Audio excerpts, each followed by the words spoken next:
Bonjour à tous et merci de prendre le rendez-vous avec nous ce mercredi 13 avril 2022. L'actualité nationale avec les échos du parti Restaurer l'Espoir. Le secrétaire général du parti a déposé le tablier hier pour, dit-il, poursuivre l'aventure politique ailleurs. Guy Mitokpe n'est donc plus membre du parti Restaurer l'Espoir de Candide Azanaï. L'affaire fait grand bruit sur les réseaux sociaux et inonde la une et les colonnes de la presse écrite. Pour l'heure, on ignore la nouvelle destination du démissionnaire, mais en attendant, Actu Matin dira deux mots sur le sujet. Dans nos discussions de ce matin également, on revient sur ce triste décompte dans le Nord Bénin. 5 militaires et 3 civils tués dans l'explosion d'une mine artisanale au parc Pangyari à Tangueta, assorti des blessés graves dans le rang des victimes. L'inquiétude grandit au sein des populations, même si l'armée béninoise ne reste pas les bras croisés. Benoît Degla est notre invité de ce matin et commente avec nous l'actualité liée à cette énième attaque terroriste dans le département de la Takora et les pistes de solutions éventuelles. On verra également avec lui tout ce qui est fait dans la 10e circonscription électorale pour coller les morceaux avec les anciens amis FCBE de la région dont certains ont rallié le bloc républicain. Benoît Degla fut ministre de l'Intérieur et de la Sécurité publique. Il est actuellement député BR à l'Assemblée nationale. Il va nous rejoindre sur ce plateau à l'heure du débat. Restez donc avec nous. Actu Matin, c'est ici et maintenant. Bienvenue. Bonjour à tous. Attention, attention. La Covid-19 continue de sévir. Pour vous protéger et protéger les autres, vaccinez-vous. Vous êtes âgé de 18 ans et plus, vous pouvez recevoir les doses des vaccins contre la Covid-19.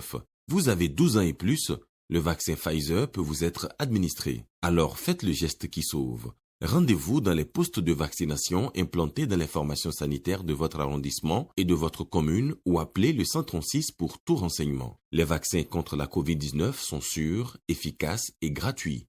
Pour tout savoir sur l'épidémie de coronavirus au Bénin, rendez-vous sur le site web www.gouv.bj/coronavirus. Ceci est un message du gouvernement de la République du Bénin.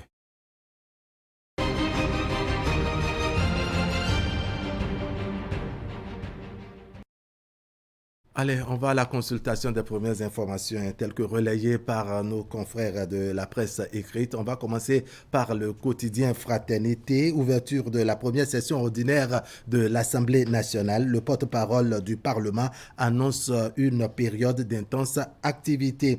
Parti Restaurer l'Espoir, Mitokpe Azanaï, rupture consommée, à chacun sa vision. Accès à l'eau potable au Bénin, communiqué de presse du groupe industriel panafricain dans les colonnes du quotidien Fraternité. Et puis cette proposition des pistes de solutions face au terrorisme, puis proposition donc de Nadia Nata à lire dans les colonnes du quotidien Fraternité, précisément à la page 3 du journal.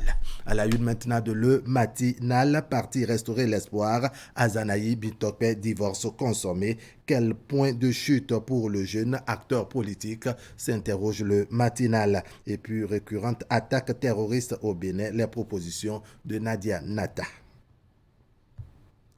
Le potentiel, la stabilité financière, le Bénin maintient sa note B+, avec perspective stable. Mitokpe Azanaï, le désamour, c'est le titre du quotidien Le Potentiel qui concernant donc la démission du secrétaire général du parti Restaurer l'Espoir.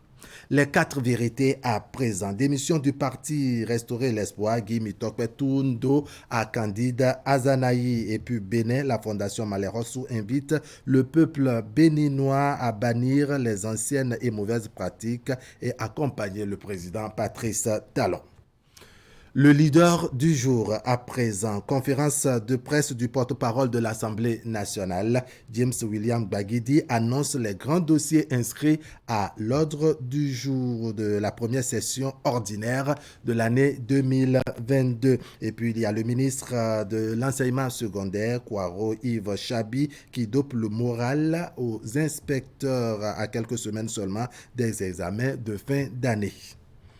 Quotidien Le Télégramme, prise de commandement à l'état-major des armées, les généraux Fructueux Baguidi et Issa Abou entrent officiellement en fonction. Conditions carcérales, un collectif de pensionnaires de la prison civile d'Akpo-Missérété dresse un recours à la Cour constitutionnelle. Le Télégramme qui nous apprend également que l'honorable Guy Mitokpe a démissionné du parti Restaurer l'Espoir. Bénin intelligent, Assemblée nationale, première session ordinaire de l'année 2022 dès demain jeudi. L'essentiel des points à l'ordre du jour dévoilés par James William Baguidi, porte-parole du Parlement. Accès à l'eau potable en milieu rural, la NAEP PME signe 3 contrats avec la société Omilaye. La nation à présent, marée haute dans le golfe de Guinée, vigilance accrue sur la côte. Première session ordinaire de l'année 2022 au Parlement, les grands dossiers au menu dévoilé. Les travaux s'ouvrent demain jeudi, nous apprend la nation. Info Matin, convention de partenariat entre la société des Rougbadiavi, entre la cité des Rougbadiavi et le consulat de Naples. Antoine Diédou place la commune d'Abomey sur l'orbitre du développement. Animation politique au Bénin, Guy Mitokpe lâche Candide à Zanaï.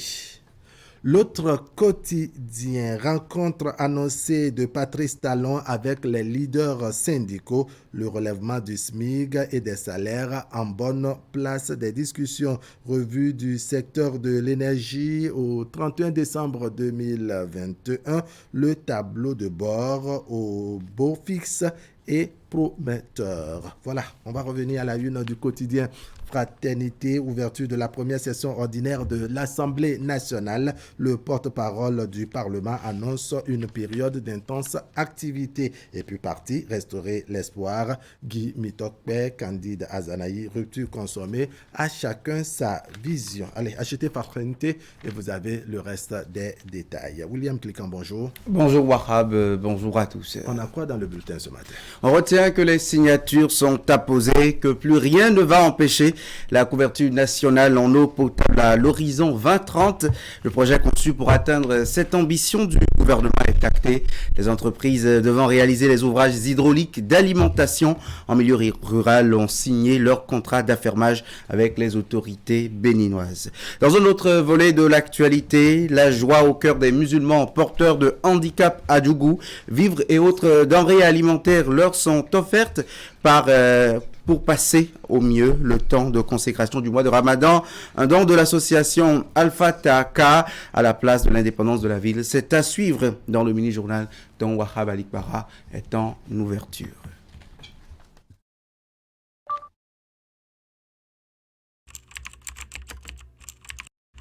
Votre chaîne Canal 3 Bénin à portée de main.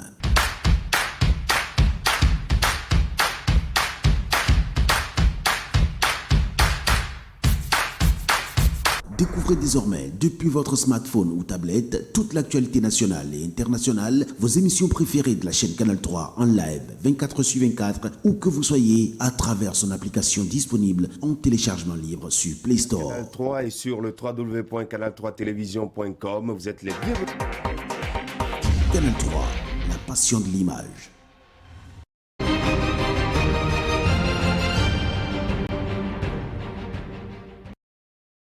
Voilà, William Cliquant l'a annoncé il y a une poignée de secondes. Le gouvernement donne un coup d'accélérateur à son projet de couverture nationale en eau potable avant l'année 2030. L'acte symbolique a été posé à la faveur d'une cérémonie de signature de contrat d'affermage des ouvrages hydrauliques d'alimentation en eau potable en milieu rural. Des contrats signés avec des opérateurs privés sélectionnés après un appel d'offres international. On va revenir sur les temps forts de cette cérémonie de signature avec Narcisse Alossé et Moufid Sagbo. Des signatures posées pour officialiser des contrats d'affermage qui lient l'État béninois des opérateurs privés autour de la production et la distribution d'eau potable en milieu rural. Un exercice voulu pour justifier un constat. Le constat qui nous mène vers la justification est un constat de l'état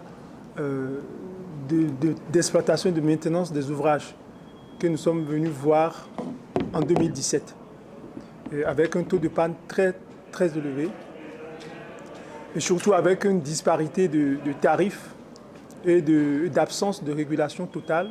Vous avez des endroits du Bénin où l'eau potable en milieu rural, en mètre cube, se chiffre jusqu'à 2000 francs le mètre cube, alors qu'à certains endroits, vous les avez à 500 francs le mètre cube, à 400 francs le mètre cube. Donc, il était question de remettre de l'ordre. Mettre de l'ordre avec un cadre juridique assorti d'obligations. Du coup, l'appel a été fait aux professionnels du domaine et 2 consortiums ont été sélectionnés. Il s'agit du groupement Soned International Bus Agéture et du groupement Eranov Vernier Hydro Uduma. Leur mission, rationaliser l'intervention publique autour du patrimoine hydraulique de l'État en milieu rural. Et pour l'efficacité sur le terrain, l'un des groupements s'appuiera sur une société locale nommée Omilaye, l'eau source de vie en français. Cette société mobilisera l'expertise de ces 3 entités pour opérer dès à présent 421 addictions d'eau villageoise et 22 systèmes d'approvisionnement en eau potable multivillages. Mesdames et messieurs, Charles Baudelaire a dit « Quand tous les individus s'appliqueront à progresser, l'humanité sera en progrès. » Alors nous allons tous ensemble regarder dans la même direction, la direction du progrès, afin que chacun de nous puisse atteindre son objectif dans un cadre de relations gagnant-gagnant. Relation gagnant-gagnant pour l'exécution d'un projet d'une durée de 10 ans. Pendant ce délai contractuel, ces opérateurs auront à charge d'approvisionner près de 9 millions de Béninois. Donc on pense que on privatise le service de l'eau, ce n'est pas de la privatisation. On délègue le service de l'eau potable à des professionnels qui les livrent moyennant rémunération, c'est une prestation, de façon à assurer un service de qualité aux populations. Et nous gardons les risques les plus importants. Donc c'est l'expertise qu'on achète. Cette option qui se caractérise aujourd'hui fera date dans l'histoire de notre pays. Mon vœu est que cette innovation soit marquée en lettres d'or dans les annales de l'histoire de l'eau potable au Bénin. Et pour qu'il en soit ainsi, chacune des parties devra jouer convenablement son rôle. Le respect des termes, des contrats et leur esprit, fondé sur un service public durable et de qualité, sera l'ingrédient nécessaire, mais aussi obligatoire. Ce projet, qui fait figure de modèle en Afrique dans le domaine de l'approvisionnement en eau potable en milieu rural, est impulsé par le gouvernement. Son bras opérationnel reste l'Agence nationale de l'eau potable en milieu rural, un établissement public à caractère social créé en 2017. Voilà, commerce transfrontalier et à petite échelle et état de droit, enjeux et perspectives, c'est la thématique qui a mobilisé les experts de 6 pays de l'Afrique de l'Ouest ici à Cotonou. William Cliquant. Un atelier organisé par la Confédération nationale des employeurs du Bénin, CONEB. Il vise la consolidation des efforts de promotion de libre-échange sur le continent africain. Conférence qui a été présentée aux participants par l'ancien ministre John Igué. Les travaux avec Clément Achadé et Eder Nkwevi. Le commerce transfrontalier au cœur de cet atelier régional organisé par la Confédération nationale des employeurs du Bénin CONEB. Une première étape du processus qui s'aligne derrière les objectifs de la zone de libre-échange continentale africaine. À cet effet, ce creuset de change entre les acteurs venus de 6 pays de la sous-région entend porter de profondes réflexions sur la petite échelle et l'état de droit afin de mesurer les enjeux et les perspectives des pratiques du commerce entre les États. Une manière pour la CONEB et son partenaire, la Fondation ouest-africaine, de jouer leur partition dans la consolidation des efforts de promotion, mais aussi de la bonne circulation des biens et des personnes pour le développement de la sous-région. Il faut des préalables. Et je crois que nous, secteur privé, en partenariat avec la Fondation ouest-africaine, c'est justement de travailler à trouver les voies communes pour aller vers un consensus et faire un plaidoyer en ce moment-là vers nos dirigeants, vers les États, pour que les accords commerciaux aient du sens. Pendant toute une journée, les experts venus des pays ont approfondi les spécificités du commerce transfrontalier et son impact sur l'économie et surtout le développement de l'Afrique, qui pour eux dispose assez d'atouts pour négocier avec ses partenaires d'autres continents. Le représentant de la délégation ghanéenne qui porte le message d'engagement du président de la Fondation PS a réaffirmé la volonté de ses membres à chercher les défis actuels du commerce transfrontalier. Des engagements que salue le président du Conseil économique et social du Bénin. Et vous le savez à travers le monde déjà que à travers donc le commerce, la promotion du commerce et de l'innovation, également avec la technologie. Il est temps pour l'Afrique de se lever pour que nous soyons en mesure de commercer les uns avec les autres. Harmoniser donc nos positions autour des 40% des ressources naturelles dont nous disposons au monde. 40% des ressources naturelles. Réalisons l'émancipation économique de l'Afrique. Envisager une réflexion à travers un atelier sur commerce transfrontalier, je ne peux que saluer l'initiative d'un tel atelier dont l'objectif est de renforcer l'inclusion, la promotion et la protection des petits commerçants transfrontaliers par le respect de l'état de droit. Et pour combler les attentes des participants des 6 pays de l'Afrique de l'Ouest, la CONEB a fait appel à un spécialiste hors pair des questions d'échanges commerciaux. Il s'agit du professeur John Igué, ancien ministre de la République du Bénin, qui a mené déjà plusieurs recherches sur le commerce transfrontalier avec à la clé des propositions concrètes. Cet atelier de Cotonou marque le début d'un processus de promotion de libre-échange afin de booster le développement de l'Afrique. Et bien loin de Cotonou, la mise en œuvre du projet Assurance pour le renforcement du capital humain Arche se poursuit sur toute l'étendue du territoire béninois. L'extension du projet vient de prendre en compte 3 nouvelles communes des départements du Mono et du Koufo. La cérémonie de lancement officiel a eu lieu au centre de promotion sociale d'Aplaroué. Ali Moumouni. Après Avrankou et Ifani, le projet Assurance pour le renforcement du capital humain Arche vient de s'étendre à 3 nouvelles communes. Il s'agit principalement de son volet assurance maladie, dont bénéficieront désormais les populations cibles d'Aplaroué, Lalo et Lokossa. La commune d'Aplaroué s'honore et se réjouit d'avoir à abriter la présente activité de lancement d'un projet d'une si grande importance sociale dont la mise en œuvre impactera positivement et permettra, j'en suis persuadé, d'atteindre véritablement les objectifs de développement visés par le gouvernement et qui passent inévitablement par le développement et la généralisation d'une prise en charge sanitaire complète de notre capital humain. Avec le volet assurance maladie du projet Arche, les populations vulnérables de ces différentes localités auront gratuitement accès aux soins de santé. Il prend en compte les consultations et les traitements dans les centres de santé partenaires du projet. La phase pilote de l'assurance maladie a permis de tester les capacités de nos formations sanitaires à assurer la prise en charge des bénéficiaires de l'assurance maladie. Ce test a révélé quelques zones de faiblesse qui méritent d'être renforcées pour garantir une prise en charge intégrale durant la généralisation. Je saisis alors cette occasion pour inviter les agents des formations sanitaires à améliorer l'accueil, la qualité de l'accueil surtout, réservé à tous ceux qui fréquentent les centres de santé et particulièrement les bénéficiaires de l'assurance maladie de l'État sans discrimination ni stigmatisation. Le projet Assurance pour le renforcement du capital humain Arche est l'un des volets importants des actions de protection sociale du gouvernement pour le bien-être des couches vulnérables. Pour le gouvernement, l'amélioration des conditions de vie de nos populations est une priorité. C'est pour cela que le projet Arche est le principal outil de mise en œuvre de la nouvelle stratégie de protection sociale et d'accès aux services sociaux de base pour les citoyens qui en sont souvent exclus. À l'étape de la mise en œuvre du volet assurance maladie du projet Arche, dans les communes d'Aplaroué, Lalo et Lokossa, les cartes RAVIP sont distribuées aux populations cibles. L'extension sera poursuivie dans les prochaines semaines pour une couverture intégrale du territoire national. Et comme annoncé en sommaire, l'association Alpha Taka est préoccupée par les conditions du déroulement du jeûne musulman au sein des couches vulnérables de la société. Elle a procédé à la distribution de kits alimentaires aux personnes porteuses de handicap de cette communauté religieuse, à Djougou précisément. La cérémonie de remise de ces paniers s'est déroulée à la place de l'indépendance de la ville de Djougou. Alassane Aroudan pour le point.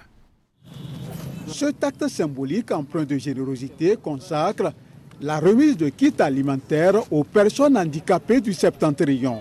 Geste de l'ONG Alpha Taka, soutenu par son partenaire kouétien Al-Hidaya, en collaboration avec la mairie de Djougou. Ce don de vivre vient à point nommé pour permettre à ces hommes et femmes invalides, tous musulmans, de poursuivre en toute quiétude leur mois de Ramadan. L'association Alpha Taka et la mairie de Djougou volent encore une fois de plus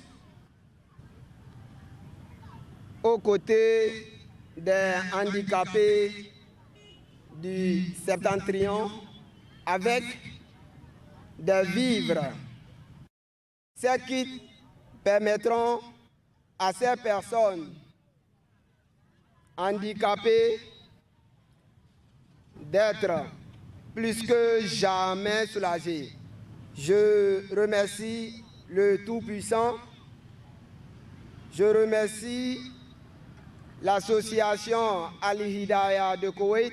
Composé chacun d'un sac de 25 kg de riz, de 2 litres d'huile végétale, ce panier alimentaire permettra à chacun des 200 bénéficiaires de combler leur déficit alimentaire par ces temps de cherté des produits de grande consommation. Et c'est à juste titre que le représentant de l'Union pour le développement de la commune de Djougou se joint au premier adjoint au maire de la ville pour dire merci aux généreux donateurs. C'est une fierté pour nous de constater, de témoigner cet acte qui mérite vraiment toutes les bénédictions de Dieu. Que Dieu vous accompagne dans cette œuvre salutaire qui ne fait que reculer les rangs de la pauvreté. Je voudrais souhaiter que Allah bénisse cet acte et dire au nom du maire que notre partenariat va se poursuivre comme cela se doit pour le bonheur de nos populations. Dans sa quête permanente de vaincre la fatalité au sein des couches vulnérables du pays, l'association Alpha Taka n'entend pas se limiter à ce seul geste. Avant la fin du mois de Ramadan, elle promet d'autres actions d'envergure. Avant de retrouver plus amplement les nouvelles sportives avec Hakimé Ousseni, retenez que le collège d'enseignement général de Sainte-Rita à Cotonou abrite depuis hier la formation des jeunes officiels du sport. Un renforcement de capacité à sa 5e édition cette année qui a pour but de bien piloter et qui est piloté par l'Office béninois des sports scolaires et universitaires qui a pour but de former 4500 jeunes qui sur l'ensemble du territoire national vont détecter de jeunes coachs, de jeunes secouristes, de jeunes arbitres et de jeunes reporters sportifs. Les détails dans ce reportage de Ulrich Kaba, commenté par Nassissa Losser. Après le silence imposé par la Covid-19, la formation des jeunes officiels revient en force cette année pour sa 5e édition. C'est grâce à la ténacité de l'Office béninois du sport scolaire et universitaire. Un projet ambitieux, jamais réalisé en Afrique et qui vise à planter les germes du sport d'élite à travers la formation de la pépinière. Nous voulons que demain, les gens soient surpris de constater qu'il y a de grands talents, de grandes stars qui sont sortis du Bénin à partir du programme que nous avons lancé depuis 2017. C'est toujours une grande joie pour moi d'accueillir le lancement officiel de ces activités qui nous a manqué après la pandémie du Covid-19 qui pratiquement a failli nous renvoyer dans le décor. Nous en sommes à la 5e édition et nous avons évolué d'amélioration en amélioration. Et je voudrais très sincèrement, au nom du ministre, leur dire merci. Merci pour la recherche de tous les jours en termes de qualité. Cette 5e édition de la formation des jeunes officiels ouvre la porte à une nouvelle discipline sportive qu'est le basketball et porte assise les filières de formation. C'est un projet que le ministre des Sports Osvaldo Meki chérit comme la prunelle de ses yeux parce qu'il croit au rêve d'un Bénin nouveau pour la révélation des jeunes talents sportifs. Le ministre des Sports est tellement fier de ce projet que cette année, le budget qui était minable a connu une évolution considérable. C'est ce qui a fait qu'aujourd'hui, vous avez constaté qu'il y a une discipline qui s'est ajoutée, le basketball. Et on a constaté que dans l'inscription, il y a plus de jeunes qui se sont intéressés au basket. Et je vous informe, à l'instar de la FIFA, qui a signé une convention de partenariat avec le Bénin, il y a la NBA qui est en passe de signer une convention de partenariat avec le Bénin. Le ministre des Sports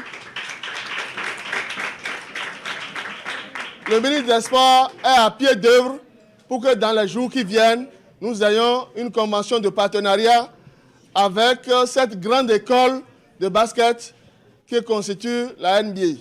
Nous ne nous sommes pas trompés de cible. C'est les meilleures personnes, les personnes qui ont ce professionnalisme, les personnes qui ont ce savoir-faire que nous avons essayé de recruter pour administrer cette formation et nous en sommes heureux. Au nom de mes collègues formateurs, nous vous garantissons que cette mission, nous allons la remplir correctement, avec beaucoup d'amour, et nous ferons de sorte que l'objectif commence déjà par être atteint. Pour les enfants, le choix est déjà fait. La passion du sport peut devenir réalité. Ils savent ce qu'ils veulent réellement et s'engagent à se battre pour atteindre leurs rêves. Je suis là parce que j'ai une passion sur le football. Ça me plaît d'être de jouer au football et devenir un coach. J'ai choisi le football parce que c'est cette matière que j'aime. C'est la matière que j'aime. J'ai vu les coachs. Quand j'ai vu les coachs faire les entraîneurs, ça m'a plu pour être coach. Avec l'OPSU, bâtissons l'avenir sportif du Bénin. À l'instar des jeunes du littoral réunis ici au CEG Sainte-Rita de Cotonou, plusieurs enfants du Bénin suivent cette formation sur l'ensemble du territoire national dans leurs départements respectifs. 5 jours durant, plus de 4500 enfants seront entretenus par les meilleurs formateurs, rigoureusement sélectionnés par l'OPSU. Je vous souhaite une bonne journée de mercredi. William Clécan, merci. Vous clôturez, n'est-ce pas, votre bulletin matinal par un élément sportif. Akime Sedou Séni va nous rejoindre et puis on va poursuivre avec les éléments sport. À tout de suite. Oser. Croire. Célébrer. Vous l'espériez, il est enfin là. Envie de gagner des millions? Va sur onesbet.bj pour créer ton compte. Fais ton dépôt via MTN Mobile Money ou Move Money. Place tes paris pour te faire plein de gains. OneXBet, les paris pour tous les goûts.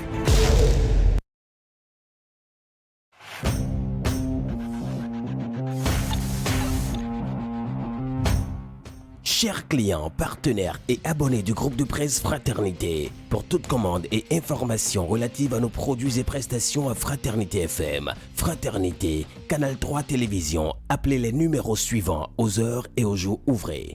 95 74 29 23, 95 74 29 25, 97 77 33 02, 96 61 13 30, 69 17 99 99, 69 23 55 55, 61 62 12 02, WhatsApp, email canal3bénin@yahoo.com, info@canal3télévision.com, fraternité_fm@yahoo.com, fraternews@yahoo.com.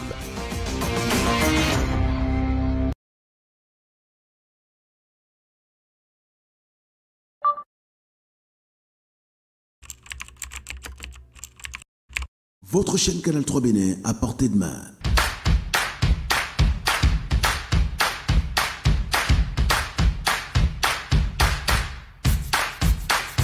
Découvrez désormais depuis votre smartphone ou tablette toute l'actualité nationale et internationale, vos émissions préférées de la chaîne Canal 3 en live 24/24, où que vous soyez, à travers son application disponible en téléchargement libre sur Play Store. Canal 3 et sur le www.canal3television.com, vous êtes les bienvenus. Canal 3, la passion de l'image.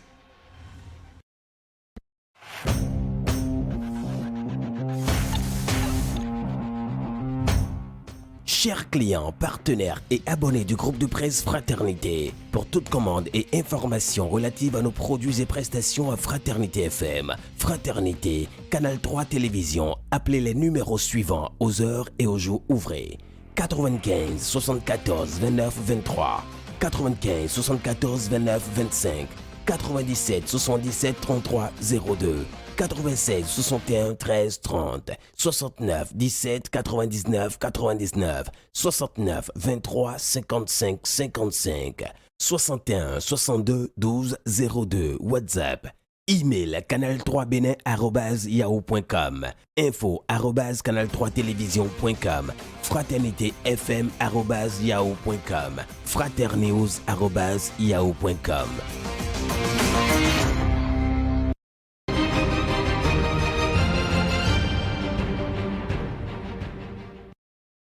Hakim Seydou, c'est le bonjour.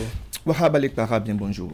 On parle essentiellement football avec les premières rencontres des quarts de finale de la Champions League. Ça, ils ont été discutés, je crois, hier mardi. Oui, c'est exact. Wahab Alekpara, on l'annonçait donc depuis hier à l'occasion de notre passage pour le compte donc, du sport matin. Et les premières rencontres des quarts de finale retour ont été disputées ce mardi. C'était en soirée. Deux demi-finalistes déjà connus, deux clubs espagnols dans le carré d'As. Le verdict des premiers quarts de finale retour est connu et à l'issue, je le faisais constater tout à l'heure, des explications âprement disputées ce mardi soir, soirée Ligue des Champions.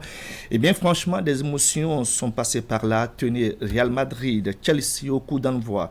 Les merengues au stade Santiago Bernabéu partaient avec l'avantage du match gagné à Londres 3-1, on se rappelle, il y a une semaine en arrière. Seulement voilà, les Blues de Chelsea, comme je vous le disais hier, ici même dans ce séance, sont venus plus que requinqués avec de très belles options. La preuve, c'est la maîtrise totale qu'ils ont affichée et l'efficacité devant les buts qui s'en est suivi. À un quart d'heure du coup du sifflet final de cette explication, eh bien, le Real Madrid était à la trappe. Les Blues de Chelsea savouraient au petit coin un exploit en téléchargement très avancé, mais le football a son charme et son secret. Carlo Ancelotti en détient certainement le secret. Il lance le jeune Rodrigo et qui pour sa première touche de balle remet le Real Madrid dans le sens de la gagne en réceptionnant la lumineuse passe du chirurgical Kroos-Modric. Les merengues réduisent le score et la parité est nette et parfaite. 3-1 au retour comme au match aller. Séance de prolongation et instant douloureux pour les Blues de Chelsea. Karim Benzema scelle définitivement le sort des hommes de Thomas Tuchel. Le goléador madrilène reprend d'une tête rageuse une belle offrande de Junior Vinicius.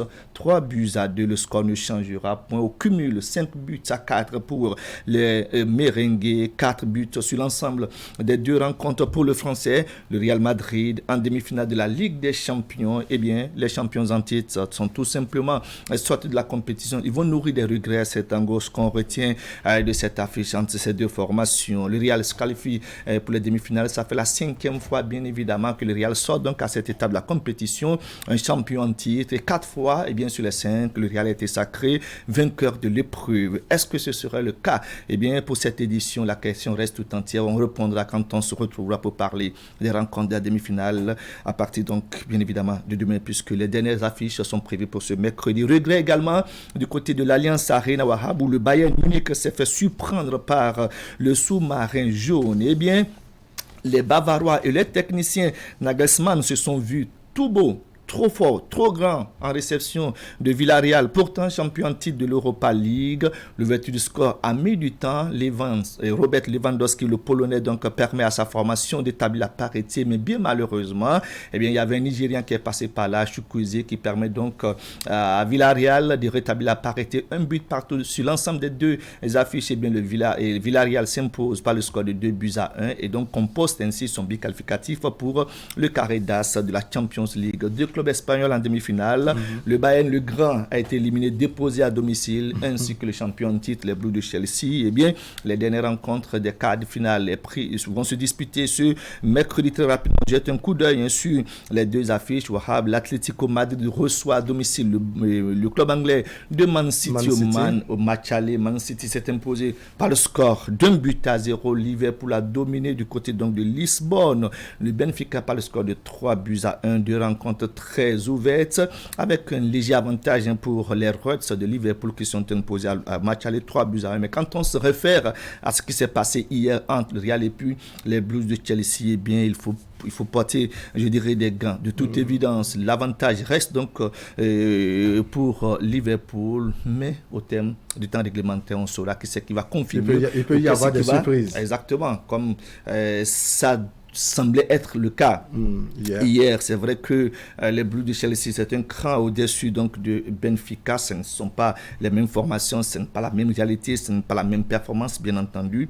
Mais toujours est-il que le ballon il est rond pour les différents acteurs. Mais a priori, bien pour ce qu'on a suivi à l'occasion donc de la manche aller, c'était la semaine dernière. Bien, les Royals de Liverpool ont suffisamment d'arguments pour véritablement s'imposer à domicile face à cette formation du Benfica. Et donc le vainqueur du match entre Liverpool et puis Benfica sera l'adversaire à jouer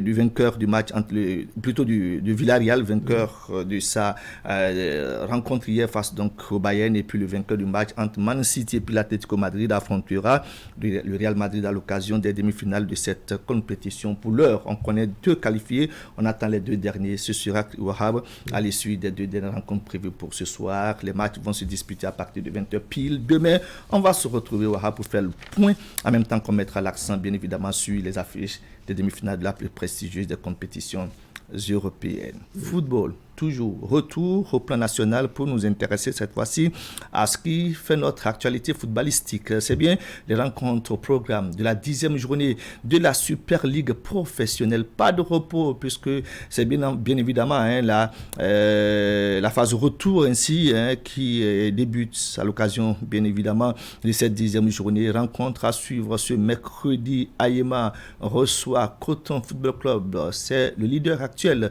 de la Super Ligue professionnelle qui sera en déplacement pour y affronter le 3e au classement de cette Super Ligue Pro, ASVO. L'association sportive Vallée Omnisport joue contre Éternel Omnisport, ce sera Djon. Vous suivrez également le match entre Adidja et puis la jeunesse sportive de Pobet. C'est bien pour ce mercredi. Nous n'oublierons pas de faire constater que bien de matchs sont également au programme des affiches donc de cette 10e journée. Jeffa va jouer contre l'AS Cotonou. Ce sera du côté donc du stade Charles de Gaulle de Porte-Nouvelle, puisque la rencontre a été tout simplement délocalisée à cause de l'état défectueux de l'aire de jeu de Jeffa. Adidja jouera donc au stade René Pleven d'Akpapa. Les autres affiches, US Cavalier reçoit du côté de Niki Dadiev Football Club. US Cavalier qui revient d'une victoire, c'était bien le week-end dernier, c'était en déplacement du côté de Pobet et où US Cavalier a battu la jeunesse sportive de Pobet par le score de 4-2. Loto Popo joue à Grand Popo, c'est l'une des affiches je dirais au sommet de cette 10e journée. Loto Popo reçoit les Buffles FC de Paraco.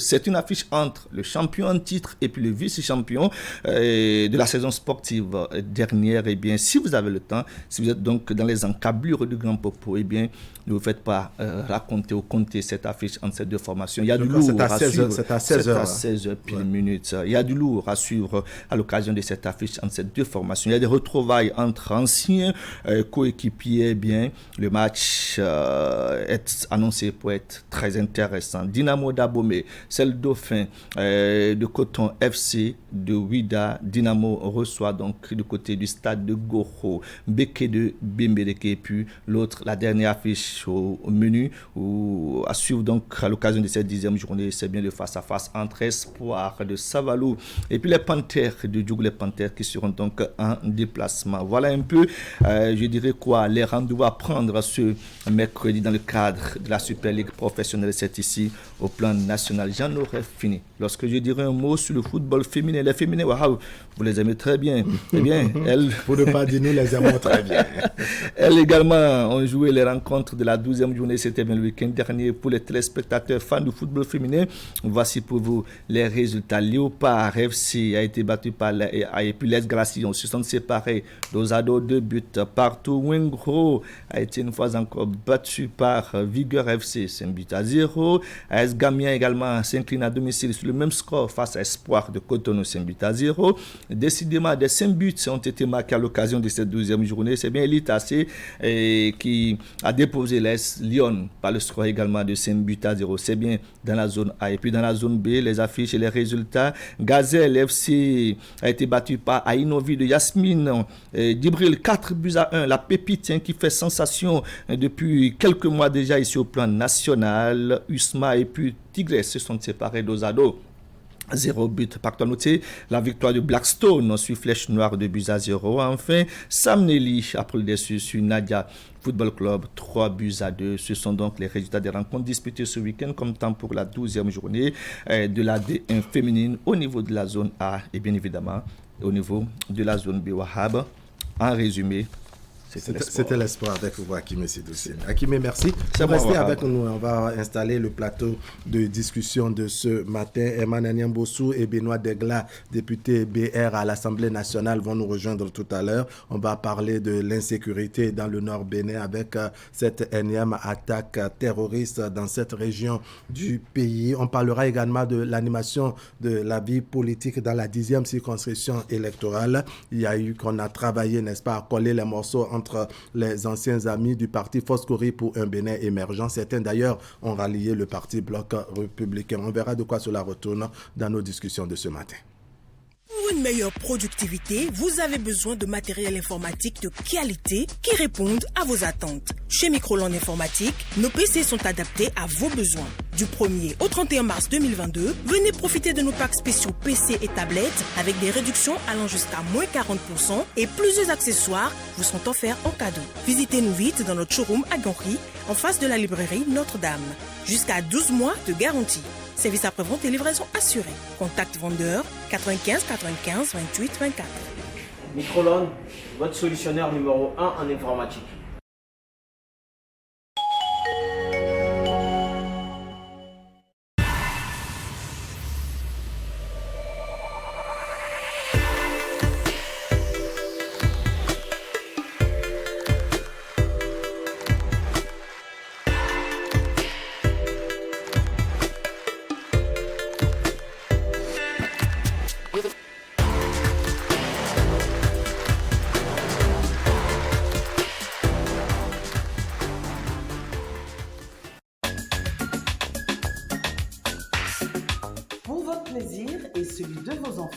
La découverte des trésors royaux et de l'art contemporain du Bénin se poursuit avec l'atelier de pratique artistique.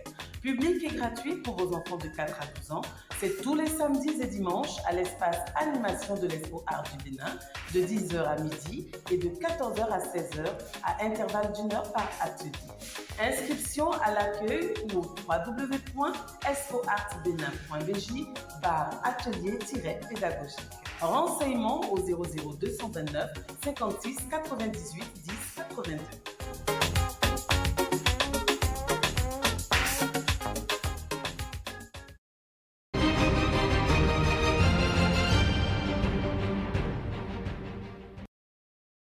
C'est un événement. Bon, ça, c'était prévisible depuis. D'accord. Benoît Degla, bonjour. Bonjour. Bienvenue sur le plateau d'Actu Matin. Discussion qui a même commencé avant qu'on ne soit en direct. Akime Sidoussine. Oh, bonjour. Emmanuel Nyambossou. Bonjour. N'est-ce pas? Je l'avais annoncé à vous deux. Au moins, je vais arracher 2 mots avant qu'on aille à l'essentiel. Il y a eu démission depuis hier de Guy Victor, secrétaire général du parti Restaurer l'Espoir. L'a fait faire la une des journaux de ce matin. C'était prévisible à votre niveau, Akime Sidoussine? Peut-être que oui, peut-être que non, mais bon, de toute évidence, c'est qu'on ne sentait plus, je dirais, la présence de Guy Mitopé, l'honorable Guy Mitopé, aux côtés de celui que j'appellerais peut-être son mentor, le président candidat Zanaï. Ça n'était pas aussi fringant comme ça a été le cas au départ, lorsque les formations politiques restauraient, l'espoir animait de façon un peu plus accrue la vie politique nationale. Je crois aussi que sur bien d'événements, sur bien de confidences, il y avait que ça se lisait, ça se voyait venir. C'était presque déjà dans le tuyau, je dirais quoi. La séparation d'avec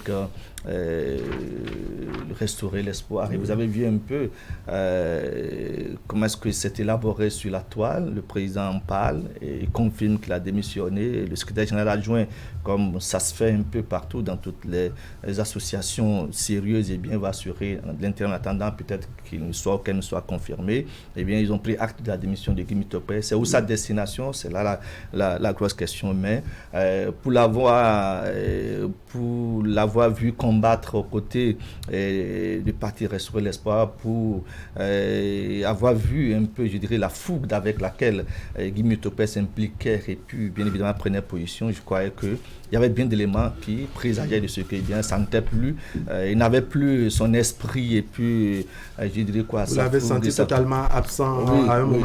Totalement absent. Et puis mieux, je crois que ça ne partageait peut-être plus certainement, je dirais, la vision, la manière de faire donc du président, parce que même quand il y avait des prises de position par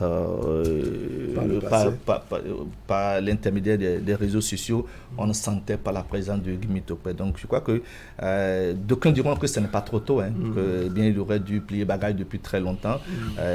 Il le fait enfin. Maintenant, c'est où est-ce qu'il va?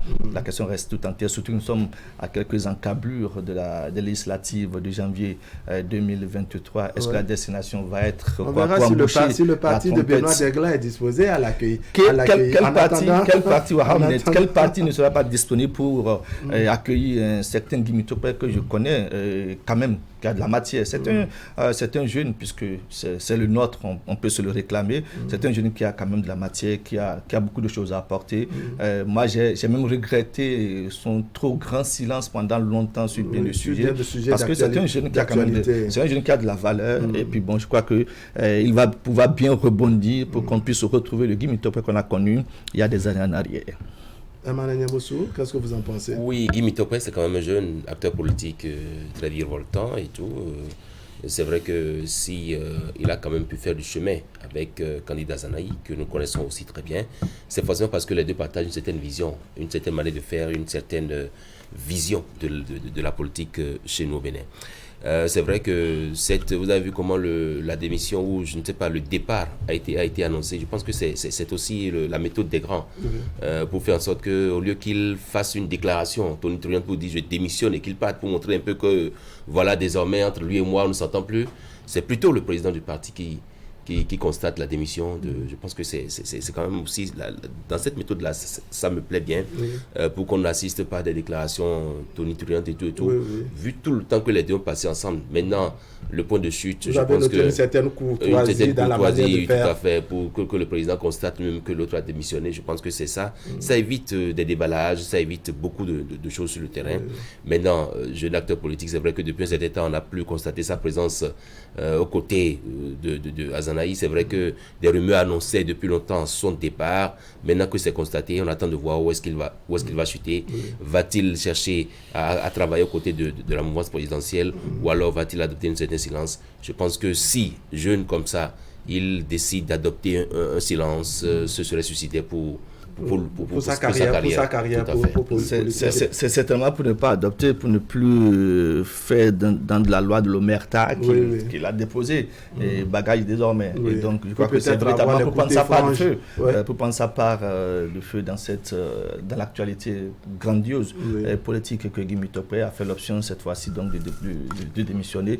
Je crois qu'on l'entendra suffisamment à partir d'un certain temps. Et le temps de silence a trop duré et je crois que des voix ont sollicité, ont voulu entendre à nouveau Guy Mutokwe. Je crois qu'il fera certainement le bon choix. De toute évidence, quelle que soit sa chute, quelle que soit sa destination, Guy Mutokwe, c'est une valeur, il apportera beaucoup à la formation qu'il accueillera. Oui, sauf que sur la question, là où Hakimi dit qu'on va l'entendre beaucoup, et j'ai mis quelques réserves, il ne fera pas exception à la règle actuelle qui gouverne les partis politiques, parce qu'une chose est d'aller dans un parti politique, l'autre c'est d'avoir une position qui vous permet d'être vraiment au devant de la scène, de parler. Sinon, on peut bien le caser quelque part. Discipline que les formations politiques ont instauré, n'est-ce pas, à leur niveau où c'est pas tout le monde qui parle. Et je crains, connaissant Guy Mutokwe, à moins qu'il ait un rôle majeur à jouer quelque part, je crains que le connaissant, le sachant un peu friand de certaines déclarations, je crains qu'il soit à l'aise. Dans sa nouvelle destination. On verra s'il a peut-être revisité, sinon révisé, j'allais dire, sa position. Honorable Benoît. Un meneur d'homme n'est forcément pas obligé de descendre dans une formation politique. Il peut lui également aussi. Il a des qualités pour être pour émerger en solo, vous voulez dire. Partis politiques, pourquoi pas. Ceux qui sont présidents de partis politiques aujourd'hui n'ont pas qu'à tête. Ils se prononcent sur l'actualité, ils ont une vision. Guy peut avoir une vision et peut proposer désormais de faire les choses autrement. Et avec lui, certainement, d'autres jeunes aussi auront peut-être la même vision. Pourquoi pas impacter d'une manière ou d'une autre aussi notre landerneau politique. C'est bien possible. Je crois que Guy a les qualités pour véritablement aussi faire bouger un mouvement pour que demain on puisse se rendre compte que c'est un garçon qui a de la matière, qui véritablement apportera un plus à notre actualité politique. Voilà. Alors, Benoît Degla, on a appris, en tout cas, on a lu sur les réseaux sociaux, sur la page officielle du président du parti Restaurer l'Espoir, candidat Azanaï, que son secrétaire général a démissionné. Il s'agit bien entendu de Guy Mutokwe. Guy Mutokwe, on s'interroge sur sa chute, sur sa prochaine destination. Est-ce que par hasard, n'est-ce pas, entre-temps, votre parti, le Bloc républicain, n'est-ce pas, vous avez été contacté ou bien vous avez fait des démarches aussi au niveau de Guy Mutokwe pour que sa destination soit désormais le BR? Merci beaucoup. Et si tel était le cas, permettez que je n'en dise pas mot. Je sais seulement que Guy Mutokwe, pour avoir fait une législature avec lui, c'est un garçon talentueux, plein de valeurs et qui sait ce qu'il fait. Donc s'il a attendu ce moment-là pour se prononcer et démissionner son parti, je crois qu'il a suffisamment de raisons qui motivent cette décision-là. Et quant à la suite, attendons de voir. Je crois qu'il y a une logique en lui et je suis persuadé que nous n'allons pas attendre longtemps pour savoir ce qu'il en sera. D'accord. Alors, on a constaté que votre parti, le Bloc républicain, travaille à recruter, si on peut utiliser cette expression, n'est-ce pas, un peu partout sur le territoire. Est-ce que votre parti est disposé à accueillir quelqu'un de la trempe de Guy Mutokwe? Pourquoi pas. Il serait bienvenu. Oui, bien sûr. Bien sûr. Alors, je l'ai annoncé tout à l'heure, Hakim Sidou Seni, la question de l'insécurité dans le Nord Bénin. Il y a qu'en début de semaine, on a été, dois-je dire, à nouveau attaqué. Il y a eu explosion d'une mine artisanale au parc Pandjari. Des morts ont été enregistrés. Je crois on parle de 5 militaires tués, 3 civils également et des blessés graves. Une énième attaque terroriste dans le département de la Takora. On peut dire que l'inquiétude gagne petitement le terrain en dépit de tout ce qui est fait par l'État central, de même que l'armée sur le terrain.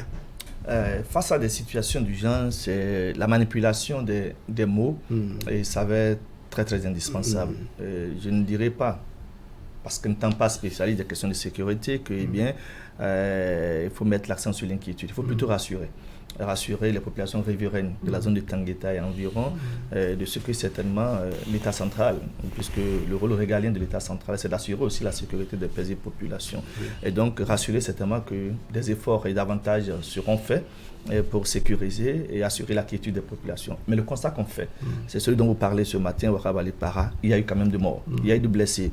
Il faut dire commencer par se recueillir sur la mémoire des personnes qui sont décédées, notamment en dehors il y a des civils. Ces personnes-là qui ont prêté serment, qui ont fait l'option de défendre la patrie partout où besoin se fait sentir. C'est dans la dynamique et c'est dans l'accomplissement de cette tâche et de cette mission que ces soldats sont tombés, les armes à la main. Ça fait bien dommage. On en avait parlé il y a des mois en arrière, on en parle encore aujourd'hui. Moi, mon souhait, c'est que l'État fasse davantage.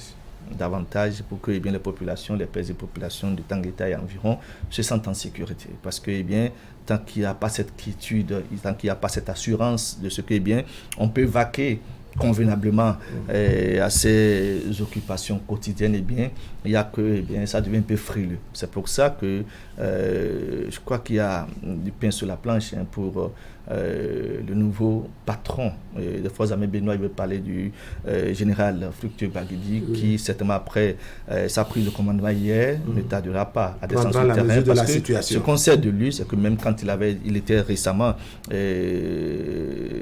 chef d'état-major de l'armée de terre, on l'a vu au front.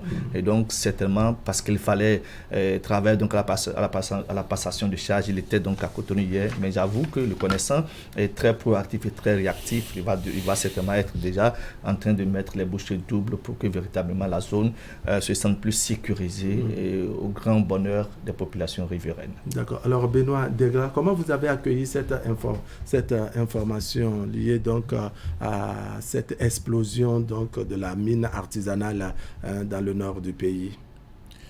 Bien, je voudrais d'abord dire que en des périodes comme celle-ci, nous devrions avoir une pensée pour nos combattants tombés les armes à la main. Et le problème qui se pose au nord du Bénin et qui se pose dans tous les pays qui nous entourent et qui se pose sur l'ensemble du territoire, parce que c'est ça l'effet que veut le terroriste, c'est-à-dire s'aimer la peur, la panique au sein de la population. C'est ce que veut le terrorisme. Et c'est sa définition même ça. Il nous appartient à tous de savoir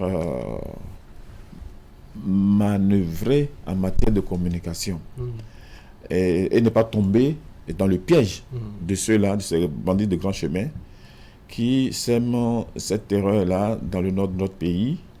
Mais je dois dire que au-delà de ce que fait l'État, que nous voyons et qu'on aperçoit, je veux simplement dire que la solution face au terrorisme n'a jamais été simplement militaire, n'est pas sécurité seulement. Il y a que les populations elles-mêmes doivent être formées pour leur auto-sécurité. Et ce qu'on appelle la coproduction de la sécurité.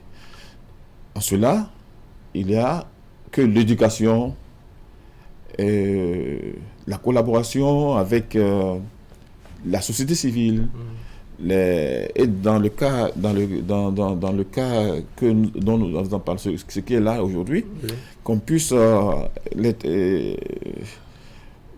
mettre en place un cadre de concertation avec les chefferies traditionnelles, avec les confessions religieuses, avec les jeunes, puisque ceux-là qui commettent des actes, ils parlent une langue, ils logent quelque part. Pour la petite histoire, je vous dis que ce qui se passe, si c'est au nord du Bénin, c'est parce qu'ils profitent, n'est-ce pas, de l'accès facile au parc. Le parc qui est à la lisière de la frontière avec le Burkina Faso. Donc, et nous savons tous à quel point le Burkina Faso aujourd'hui est confronté aux actes terroristes. Alors, les forces sont concentrées dans ce qu'ils appellent la zone triple, c'est-à-dire au nord, un peu au nord, la zone qu'on appelle Liptoga, Goma, qui partage le Mali, le Niger et le Burkina Faso. Donc, ils délaissent le sud. Et c'est ça, justement, qui se passe, c'est que le terroriste, il cherche cette partie abandonnée. Et il veut toujours une base de repli. Vous comprenez? Et c'est dans cette zone-là qu'ont lieu tous les attaques que nous avons connus dans notre pays. C'est-à-dire, l'accès du Burkina est facile. Il en est de même pour le parc W que nous partageons avec le Niger, le Mali, et le Niger et le Burkina Faso. C'est la même chose. Vous comprenez? C'est dans ces zones-là que se passe l'essentiel de ces actes. Qu'est-ce qu'il faut faire? Puisqu'ils traversent les frontières du Niger ou du Burkina pour accéder à notre territoire dans la zone qui est ces zones-là qui sont les zones forestières, les parcs et autres là. Quand ils traversent, ils vont se ravitailler, ils vont même jusqu'à se ravitailler sur des marchés publics. Mais s'il y a un cadre de concertation, une complicité avec la population.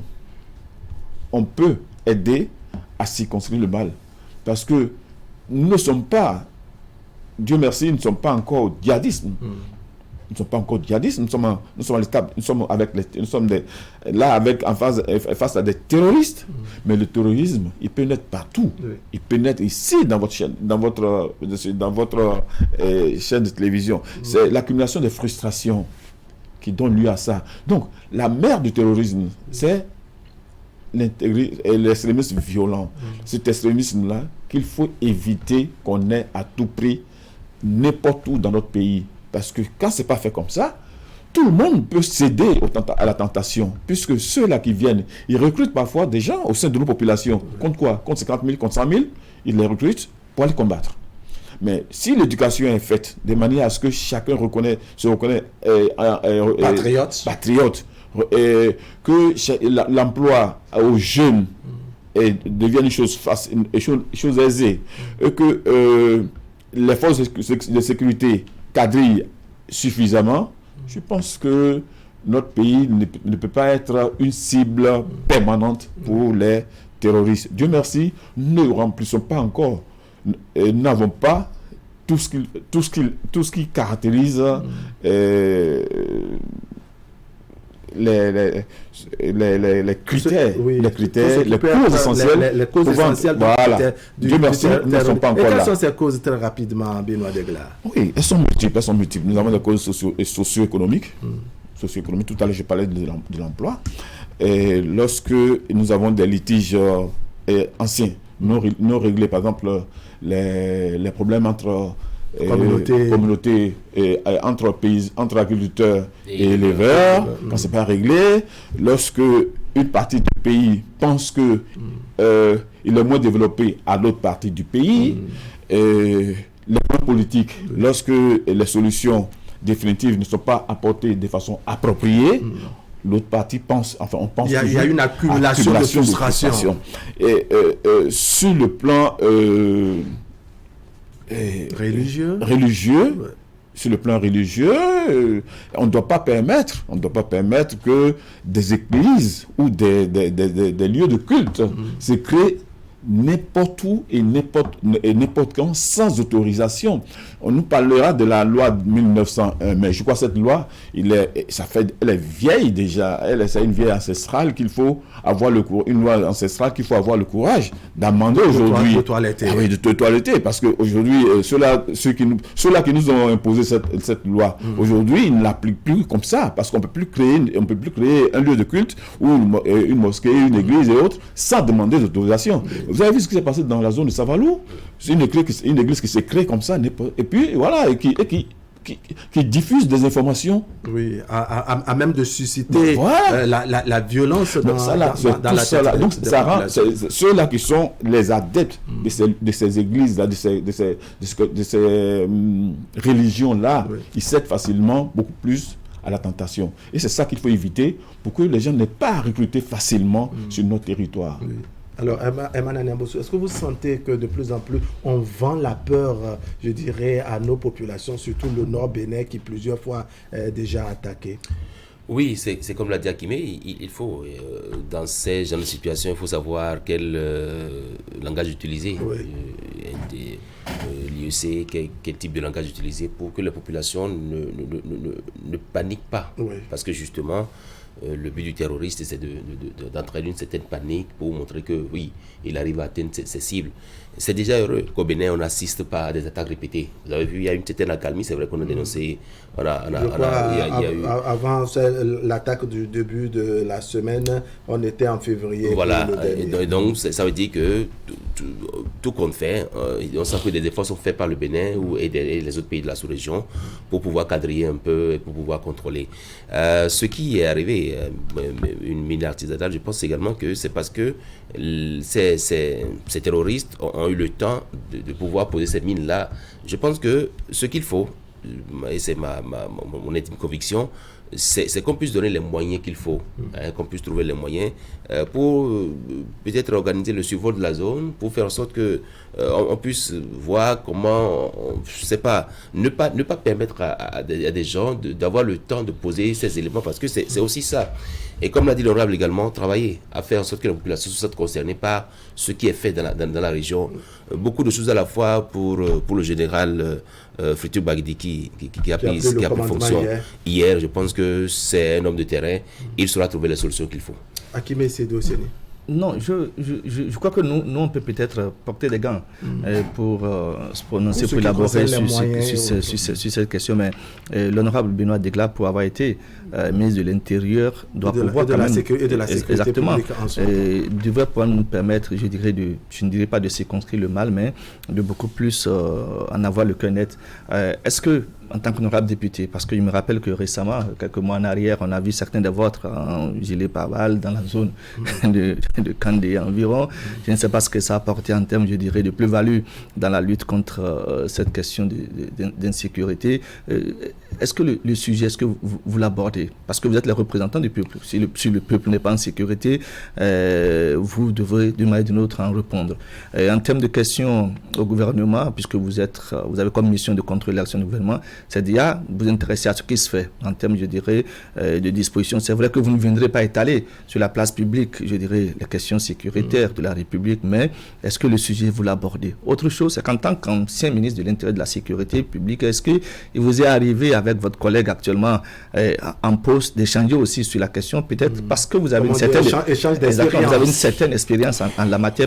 C'est vrai qu'en votre temps, on n'en a pas parlé, mais on en parle. Et d'une manière ou d'une autre, quand même, vous devez avoir votre petite idée sur la question.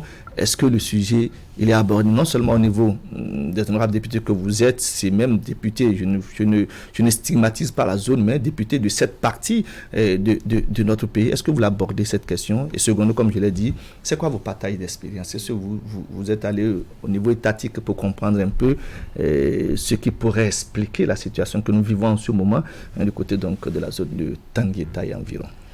Honorable merci beaucoup. Et voilà, au niveau de l'Assemblée nationale, les députés ont très vite pris conscience de la situation. Vous avez parlé de la tournée effectuée par des collègues.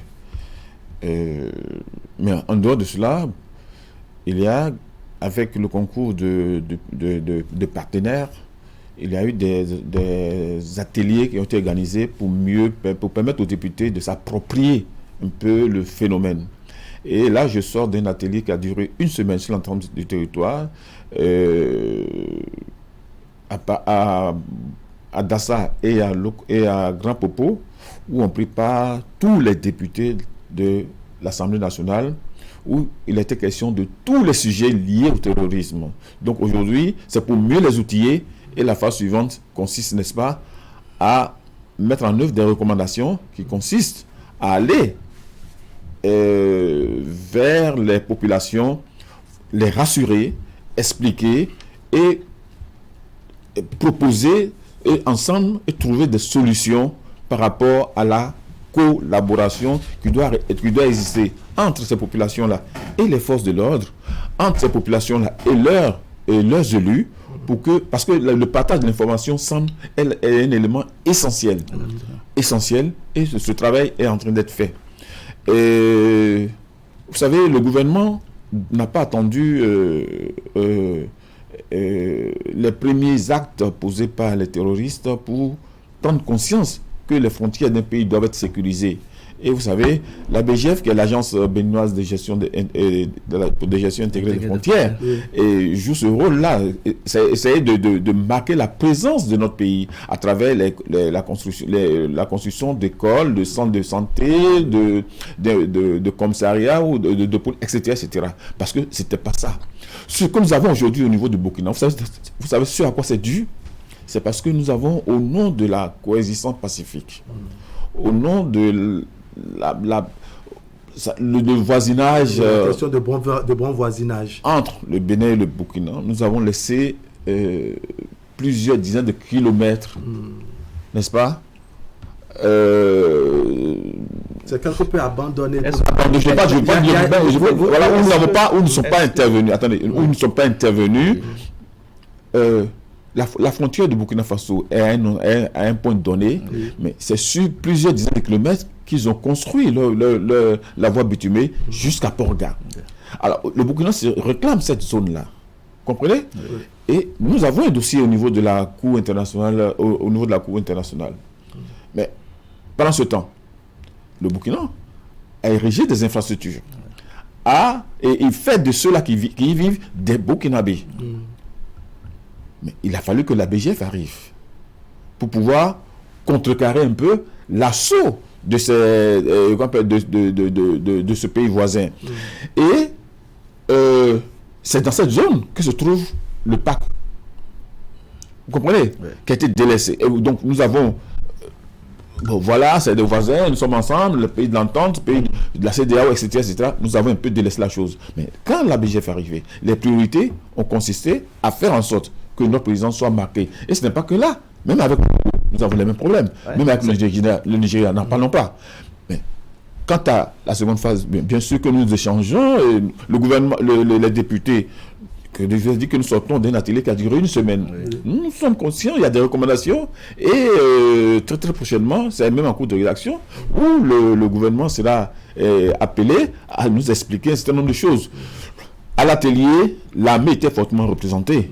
Nous savons que nous a été dit tout ce qui est en train d'être fait, que je ne peux pas aborder ici, vous êtes d'accord avec moi, mais beaucoup de choses sont en train d'être faites par le gouvernement, et je pense que nous allons parvenir à prendre le dessus sur ces terroristes-là. Alors, qu'est-ce qui est fait par vous-même, député, quand je dis vous, pas seulement vous, Benoît Deglarpey en tant que personne, mais les députés à l'Assemblée nationale, qu'est-ce qui est fait, n'est-ce pas, avec les populations en termes de communication, de sensibilisation, à l'effet de les amener à partager l'information avec les forces de l'ordre et de défense? Oui, je vous ai dit tout à l'heure que ces individus-là, ils se ravitaillent en carburant, en nourriture, en produits vivriers, ils vont sur des marchés, ils parlent une langue, on peut distinguer leur langage, leur langage de ce qui se passe dans la zone. Ils ont des contacts, mais si il est établi que nous adhérions tous à la nécessité de participer au partage de l'information avec les forces de l'ordre, sans peur d'être dénoncées. Parce que c'est ça qu'il faut. Il faut rassurer la population qu'elles sont en droit de communiquer, elles sont en droit de donner l'information. Mais maintenant, dans quel cadre, par quel circuit? Parce qu'il faut les sécuriser.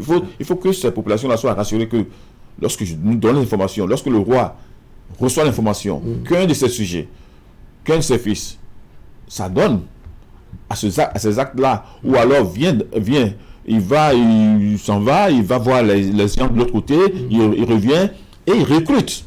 Il leur propose 50 000, 100 000 pour les combattre. Le chef du village ou le patron de la confession religieuse à laquelle appartient cet individu peut le moraliser. Et s'il constate qu'il ne démord pas, le dénoncer. Puisque aujourd'hui, les forces de sécurité, de défense de sécurité sont déployées assez. Et vous avez constaté que les armes, ce que nous avons constaté, ce qu'ils utilisent là, malheureusement, vous allez sur le net, vous pouvez fabriquer les mines. Malheureusement. Et ce qu'il nous reste à faire aujourd'hui, c'est de savoir exactement qui nous attaque. Parce que la grosse interrogation se pose à ce niveau. Voilà, qui nous attaque? Parce que terroristes, grands bandits, mais qui nous attaque exactement? Parce que on sait qui attaque au Mali, au Burkina, on connaît ce groupe-là, que ce soit le IS, le GISM, tous ceux-là qui sont liés à Al-Qaïda ou à Daesh, on les connaît. Mais chez nous, là, chez nous. Nous ne sommes pas encore arrivés à savoir qui sont ceux-là exactement. Qui nous attaquent. Est-ce que nous nous attaquons nous-mêmes, c'est-à-dire est-ce que ce sont nos enfants recrutés, n'est-ce pas, qui nous attaquent ou quoi? Voici la problématique à laquelle nous faisons face. Mais c'est dans la collaboration avec les pays qui nous entourent. Ça, c'est un autre pan de la lutte. Ça. Il faut arriver... L'échange d'informations entre les pays. Entre nos pays. Vous savez, hier seulement ou avant-hier, les Français ont cessé d'instruire les militaires maliens et ils se déplacent sur le Niger et en disant que la menace descend désormais vers les pays du Golfe. La menace descend désormais vers les pays du Golfe, c'est-à-dire vers nos pays. Alors, quand c'est comme ça, nos pays, le Bénin, le Togo, le Bénin, le Burkina, le Bénin et le Niger doivent avoir des cas de concertation périodiques, des champs d'information permanents. Vous n'avez pas jusqu'à présent, depuis que cette affaire a démarré, vous n'avez pas encore de cas de concertation? Ah mais il en existe. Voilà. Si on a battu ceux-là qui, la soixantaine de terroristes abattus, de l'autre côté de la frontière. Il n'y a aucun identifiant qui vous ait permis de savoir qui c'est que... Vous ne savez pas qui vous attaque, vous en avez abattu. Il n'y a pas d'identifiant pour que vous puissiez... Justement, mais ils ont des modes opératoires. Ils ont des modes opératoires et ça change. Vous savez, ils ont le mode opératoire qui change. Vous savez, on n'est pas encore tombé sur un drapeau. Vous voyez, le drapeau est illustratif du groupe auquel appartient l'un ou l'autre des Et après les attaques aussi, il n'y a pas de revendication. Il n'y a pas de revendication. Généralement, parce que quand ils posent les mines, c'est pour ne pas être poursuivis. C'est pour ne pas être poursuivis qu'ils posent les mines. Donc nous ne sommes pas... Ça, c'est un travail qui s'est fait. Et ça, c'est le commandement en partenariat avec tout le dispositif sécuritaire de la sous-région pour savoir... En Afrique, dans les pays du Golfe, là, parce que la Côte d'Ivoire a été attaquée, le Togo, qui n'en parle pas, qui communique très peu, le Ghana également. Et il faut que nos pays puissent se mettre ensemble, mettre les dispositifs de renseignement ensemble, et pour que nous puissions savoir exactement qui sont ceux-là. Nous savons qu'il y a des communautés, nous savons qu'il y a des communautés dans la zone qu'on ne va pas stigmatiser. Voilà, tout à fait, qu'on a identifiés comme étant les membres de ceux-là qui agressent. Comprenez? Dans le langage, dans le comportement, on en a apprécié dans l'habillement et tout. Mais ce n'est pas suffisant pour que nous puissions dire qu'ils sont de tel ou tel groupe terroriste. Alors, Herman Aniambosso, est-ce que vous ne pensez pas que de ce développement de l'honorable Benoît Degla, vraiment nous sommes loin pour l'instant des meilleures solutions face aux attaques terroristes que nous enregistrons? C'est un sujet qui, ma foi, appelle un peu de retenue quand on veut l'aborder. Vous voyez avec comment l'honorable arrive à aborder le sujet pour ne pas trop verser dans... c'est vrai que quand il parle de coproduction de la sécurité, je pense que c'est à ça qu'il faut tendre vers cette coproduction-là. L'élément essentiel que je retiens, c'est comment est-ce qu'on communique autour de ces faits qui nous arrivent. Il a parlé par exemple du cas d'autres pays de la sous-région qui communiquent très peu. C'est peut-être une option que ces pays ont faite de ne pas trop communiquer pour ne pas alarmer davantage. Est-ce que chez nous au Bénin, est-ce qu'il ne s'agit pas aussi au Bénin de voir comment on fait pour voir comment on communique autour de ces sujets? Parce que quand vous apprenez qu'il y a eu tel nombre de morts, tel nombre de ci, tel nombre de ça, ça crée davantage la panique. Qu'est-ce qu'on fait? Est-ce qu'on maintient la communication telle qu'elle? Est-ce qu'on revoit la communication? Comment on fait pour associer les populations? Il a évoqué le cas de ces communautés-là qui semblent avoir des velléités. Comment est-ce qu'on fait pour anéantir toutes ces velléités-là? Toute une série d'interrogations. Le sujet vraiment nage dans une délicatesse ce matin. Hakim Sédou Osseni, on est proche de la solution selon vous? On ne peut pas. Dans aucun pays. Vous avez vu les États-Unis? À la date de ils n'ont pas réussi. Les Français, tout ce qu'ils font là, partout à gauche, à droite, ils n'ont pas réussi. C'est un problème qui se pose avec acuité et face auquel il faut être serein et rechercher les solutions contexte par contexte. Et nous, en Afrique, enfin, dans la sous-région ouest africaine, les pays du Golfe, je l'ai dit, ont le besoin urgent de se mettre ensemble pour trouver les solutions. Oui, d'accord. Akimé. C'est à vous que je faisais la question, même si vous avez eu l'accompagnement d'un ancien ministre de l'Intérieur de la Sécurité publique. C'est pour ça que dans ma première prise de parole, j'insistais sur les éléments de langage relativement donc à cette affaire, puisque quand on est population revient de Tangueta environ et qu'on entend qu'il y a eu mort d'homme, et quand dans le lot de ces personnes qui sont décédées, il y a des forces de défense et de sécurité, ça devient encore plus inquiétant. Ça fait un tic. Et je veux bien espérer qu'au sorti de la semaine de formation dont a parlé tout à l'honorable Benoît Degla, que les honorables députés, toutes tendances confondues, et toutes circonstances électorales aussi confondues, et bien évidemment, puissent travailler à ce que l'info passe. Parce qu'une chose est d'avoir pris part à une formation, l'autre chose, elle est véritablement assurée, je dirais, la suite de cet atelier-là. Puisque les populations du Nord Bénin ont véritablement besoin d'être rassurées. Et s'il y a des outils dont disposent désormais les honorables députés, il va falloir les mettre à disposition de ces populations pour qu'ensemble, dans une certaine complémentarité, qu'on puisse véritablement travailler à la production, à la coproduction des éléments qui concourent à au moins rassurer les populations qui sont dans ces zones-là. C'est très très important, sinon que Wahab vous appelez quelqu'un de cette zone, c'est pas trop rassurant. Donc il faut forcément rassurer,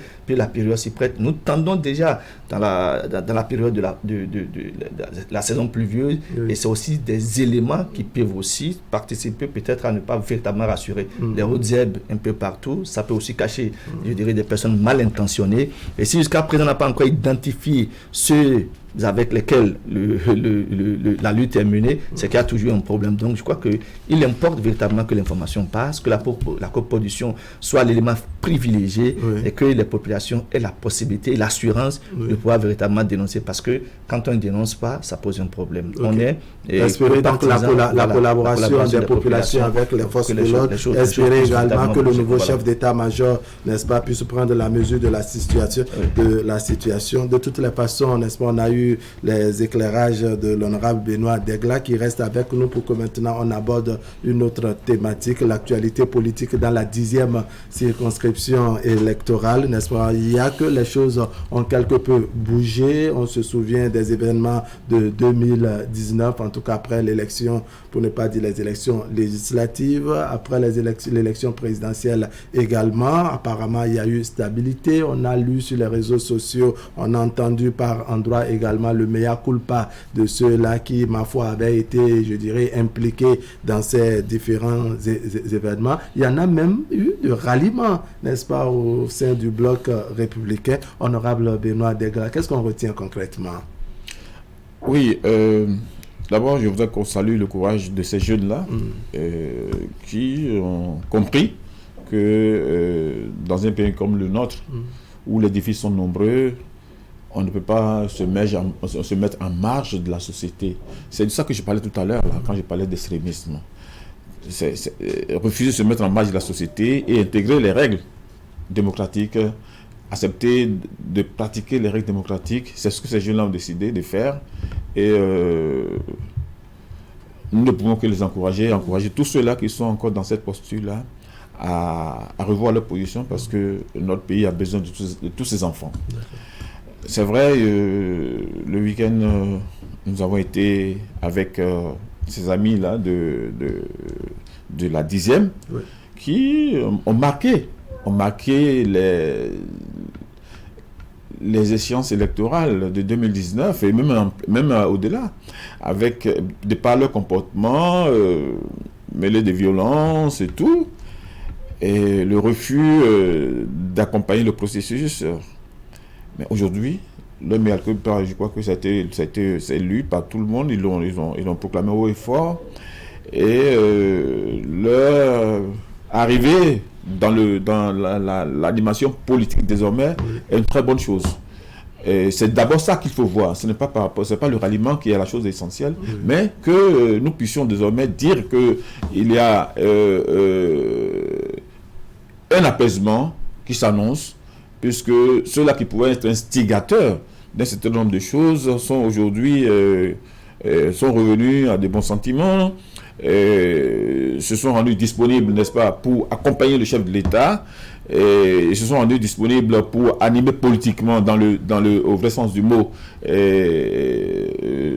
région, pacifier la région, participer à la sensibilisation pour aller à la pacification totale de la zone. Je pense que c'est une très bonne chose. Qu'ils aient rallié, ils nous ont ralliés, ils ont rallié le BR, c'est une très bonne chose.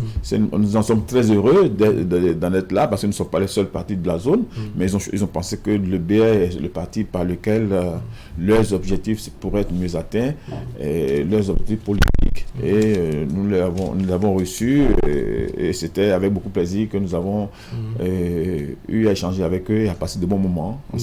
D'accord. Alors, Akime Sédou et Séni, il y a eu de ces régions du pays qui, entre-temps, en ce qui concerne les conflits électoraux et post-électoraux, il y a eu ces régions, n'est-ce pas, qui s'étaient, je dirais, mal identifiées, mal illustrées par le passé dans la 10e circonscription électorale. Avec tout ce que nous vivons aujourd'hui, est-ce qu'on peut dire que petitement, on a conjugué ces événements dans le passé? Le temps pense les plaies, PAN. Je crois que c'est peut-être la dynamique qui est en cours. Vous constatez avec moi que après les législatives de 2019, bien évidemment, il y a quand même que des actes sont posés au niveau de ces différentes régions pour travailler à une pacification. Ces régions, c'est Savè, ces régions, c'est Banté, ces régions, c'est Ouessé environ, ces régions, c'est Tchaourou. Et donc, c'était des régions où, bien évidemment, ça, qu'on le veuille ou pas, c'est un souvenir, il faut le rappeler, où il y a eu, je dirais, des actes de violence relativement à une certaine manifestation d'un certain nombre, je dirais, de préoccupations. C'est vrai que l'option qui a été choisie a conduit véritablement à des échanges de tirs, tout ce qu'il y a eu autour. On veut bien en parler au passé. Mais d'une manière ou d'une autre, eh bien, ce qu'il faut peut-être privilégier, ce qu'il faut souhaiter, c'est qu'enfin, eh bien, la paix revienne au niveau de ces différentes régions. On a vu, par exemple, la Banté avec, mettons quoi, la mise en place de plusieurs structures, l'implication de certains cadres de la région. J'ai suivi quelques messes d'action de grâce initiées par le colonel Lauro Marcelin. On a également vu la dernière fois l'association des jeunes donc de cette localité. Vous en avez d'ailleurs reçu l'association IFE, voilà, un des responsables ici sur le plateau qui s'est rendu, Jean Abalo, le président, qui s'est rendu au palais dans le cadre donc de la visite des trésors. Et on a profité également pour véritablement mettre l'accent sur l'importance de la pacification de la zone. Ouessé n'a pas voulu déroger la tradition. La 10e circonscription dans son entièreté. Et à travers cette 10e circonscription, je crois que les personnes les plus ciblées, ce sont bien évidemment les représentants du peuple, parmi lesquels l'honorable Benoît Digloire. Parce que ce sont elles, ces personnes-là, qui ont, je dirais, la facilité, la possibilité de parler aux populations. D'être au contact de ces populations. Tout à fait, parce que quand il s'agit des suffrages électoraux, eh bien, il y a toujours cette population. Donc, je dirais quoi, c'est une affaire de jeter moi non plus. Et les revendications qui avaient été à la base de la situation qui a prévalu dans ces zones, c'est que, eh bien, on ne comprenait pas un certain nombre, je dirais, de faits relativement donc à la participation aux législatives de 2019. Si le chef de l'État, l'ancien Boni Yaya, a été reçu par le président Patrice Talon, c'est quand même à un moment donné, il y a que l'effet indu a permis certainement à certains acteurs sur place de véritablement se dire passons à autre chose. Et passer à autre chose dans la 10e, c'est comme nous le constatons ce matin avec l'honorable Benoît Degla, une tournée et puis un ralliement au parti bloc républicain. C'est une bonne prise, c'est une bonne moisson pour le bien, parce qu'aucune formation politique ne refuse d'avoir, je dirais, des recrues. Tout ce la politique s'accommode beaucoup plus sur les additions et des multiplications. Mais ce qu'il faut souhaiter, c'est que le processus se poursuive. Il y a peut-être encore des gens qui sont en rade. Il faut forcément travailler à ce que les personnes se sentent, je dirais, concernées, parce que le processus électoral reste quand même le moment privilégié pour les populations de choisir qui va les représenter au niveau de certaines instances de prise de décision. D'abord au niveau local à travers donc les arrondissements et les mairies, maintenant au niveau donc de l'Assemblée nationale à travers les honorables députés. Lorsqu'on appelle un cadre pour la gestion de la chose publique, donc à travers, je dirais, la participation au portefeuille ministériel. Donc en gros, ceux qui ont déjà donné le ton, il faut les encourager. Il faut maintenant travailler à ce que ceux ceux qui ont encore des frustrations, taper dans l'homme, puissent se sentir concernés. Parce que l'honorable disait dans le premier panel, quand il s'est agi de l'insécurité à Tangueta environ, que c'est l'accumulation des frustrations qui explique qui apporte cette détonation. Exactement. Et donc, il revient aux honorables députés d'être à l'écoute et de savoir qu'est-ce qui ne va pas, qu'est-ce qu'on reproche, qu'est-ce qu'on veut. Parce qu'il n'y a pas de députés sans population. Ce sont les représentants du peuple. Donc, quand c'est comme ça, il faut forcément être à l'écoute, il faut être attentif aux petits riens des populations, besoins des populations, frustrations exprimées de part et d'autre pour en apporter des pistes de solutions. Si en temps il n'y a pas de solution définitive, mais il faut quand même qu'il y ait un début de solution. Ça apaise et ça rassure. Je crois que c'est cette dynamique qu'il faut poursuivre. D'accord, il y a un ralliement, mais il faut aller au-delà du ralliement. Il faut aller au-delà. On verra si Benoît Degla, n'est-ce pas, est à l'écoute, n'est-ce pas, de sa population. Mais je vais lui ajouter une question très rapidement. Honorable Benoît Degla, qu'est-ce qui a été fait pour qu'on aboutisse, dois-je dire, à cette prise de conscience au sein des populations de la 10e circonscription électorale? Sur quel levier avez-vous agi, dois-je demander? D'abord, nous sommes tous les fils de la même région. Donc, nous n'avons pas intérêt à aller chacun dans sa direction.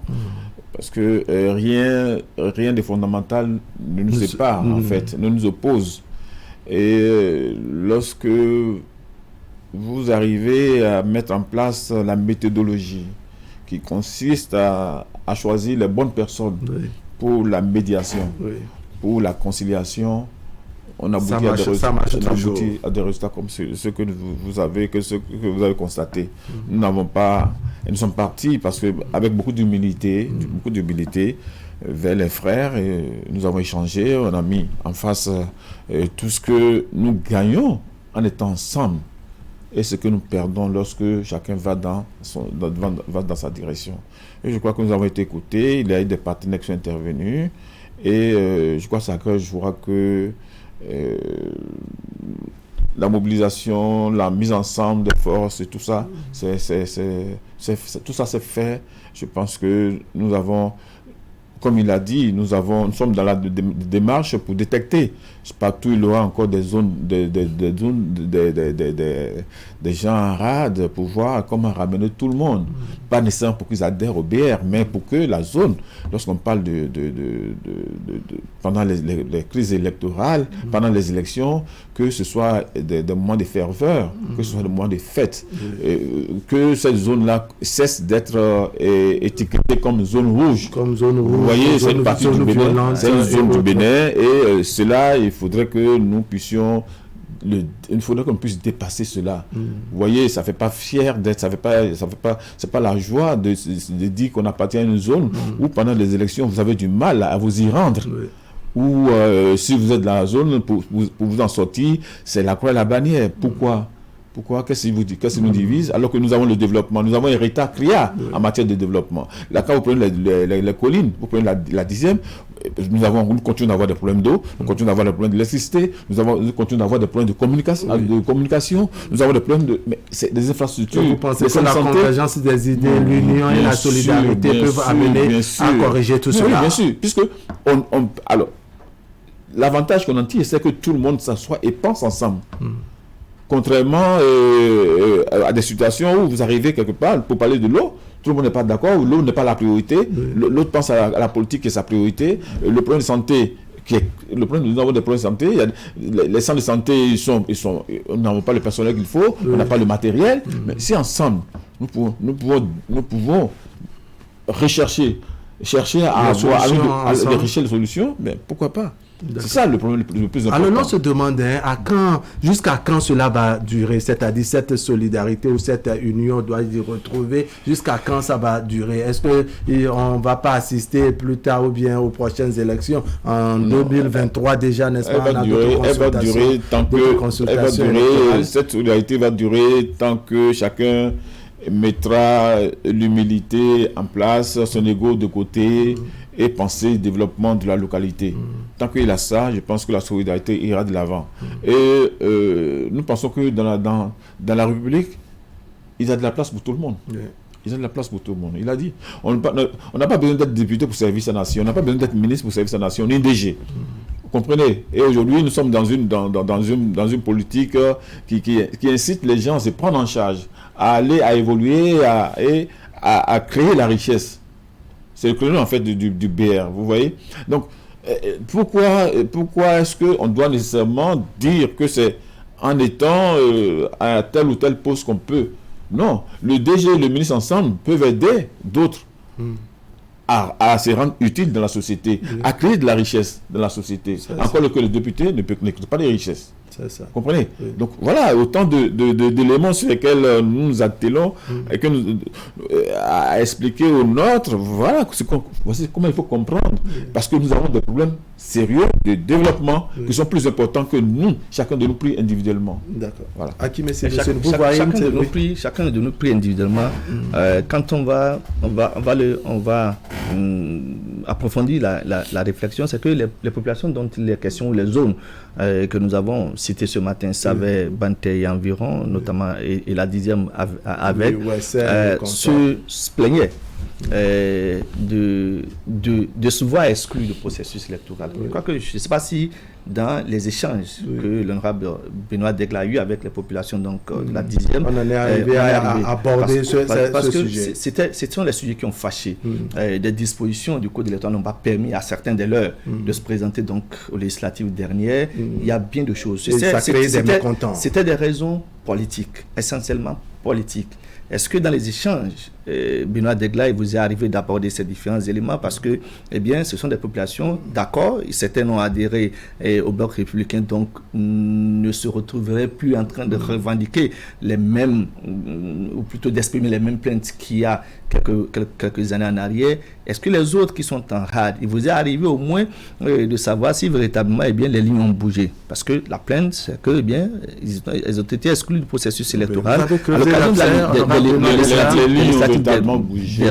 Les lignes ont véritablement bougé. Et puis, les vrais problèmes ont été soulevés, on a débattu. Bien sûr. Et ça fait partie du package des discussions. Vous ne pouvez pas décider rejoindre un groupe politique et en même temps vous mettre au travers de la pratique politique. C'est pas possible. Donc l'adhésion, elle est totale. Et la sensibilisation, et il a été recommandé fortement à ce groupe-là de veiller à ce que plus jamais nous assistions à cela. Et de sensibiliser et de faire en sorte que même s'il y avait encore de la réticence, qu'on puisse en être informé et ensemble échanger, discuter et pourquoi pas trouver des solutions. Donc je ne pense pas que nous aurons... je suis persuadé que dans la zone, en tout cas dans la 10e, plaise à Dieu, plus jamais nous aurons assisté à ces scènes de violence qui ont émaillé les élections. Je pense que nous sommes partis. Il n'y a pas que le bloc que vous avez vu. Il y en a d'autres aussi. Au niveau de la 9e aussi, nous avons échangé. Nous avons eu avec d'autres membres de l'aile radicale toujours de ce parti-là. Nous avons échangé avec d'autres qui se sont ralliés. Donc c'est ce que nous faisons progressivement. Donc petitement, le message est entendu. Voilà. D'accord. Akime Seydou Seni, comment vous envisagez, n'est-ce pas, 2023, puisque le 8 janvier, on va voter. Comment vous envisagez les réalités très prochainement dans cette région? L'honorable est mieux placé pour répondre. On va peut-être constater que les lignes ont bougé. On va peut-être constater que les populations seront vraiment plus concernées par le processus et que, qu'on n'aura plus à assister à ce à quoi nous avons assisté à l'occasion des législatives dernières. Je crois que c'est d'ailleurs l'invite, c'est d'ailleurs le souhait, c'est d'ailleurs pour ça que la pacification est toujours en cours. Comme je vous l'ai dit, je veux espérer que personne ne soit laissé en rade. Il faut forcément que les choses puissent être mises à l'endroit et que ça bouge, et que les populations de la 10e se sentent concernées par le processus et que les moments de désignation des représentants du peuple soient des moments festifs comme on l'a toujours souhaité, que la compétition soit saine et que chacun se sente concerné. Honorable Benoît Degla, votre mot de conclusion. Bien, merci beaucoup de me recevoir ici. Nous avons abordé deux sujets très importants. Le premier qui est douloureux, mais que nous allons surmonter par la grâce de Dieu.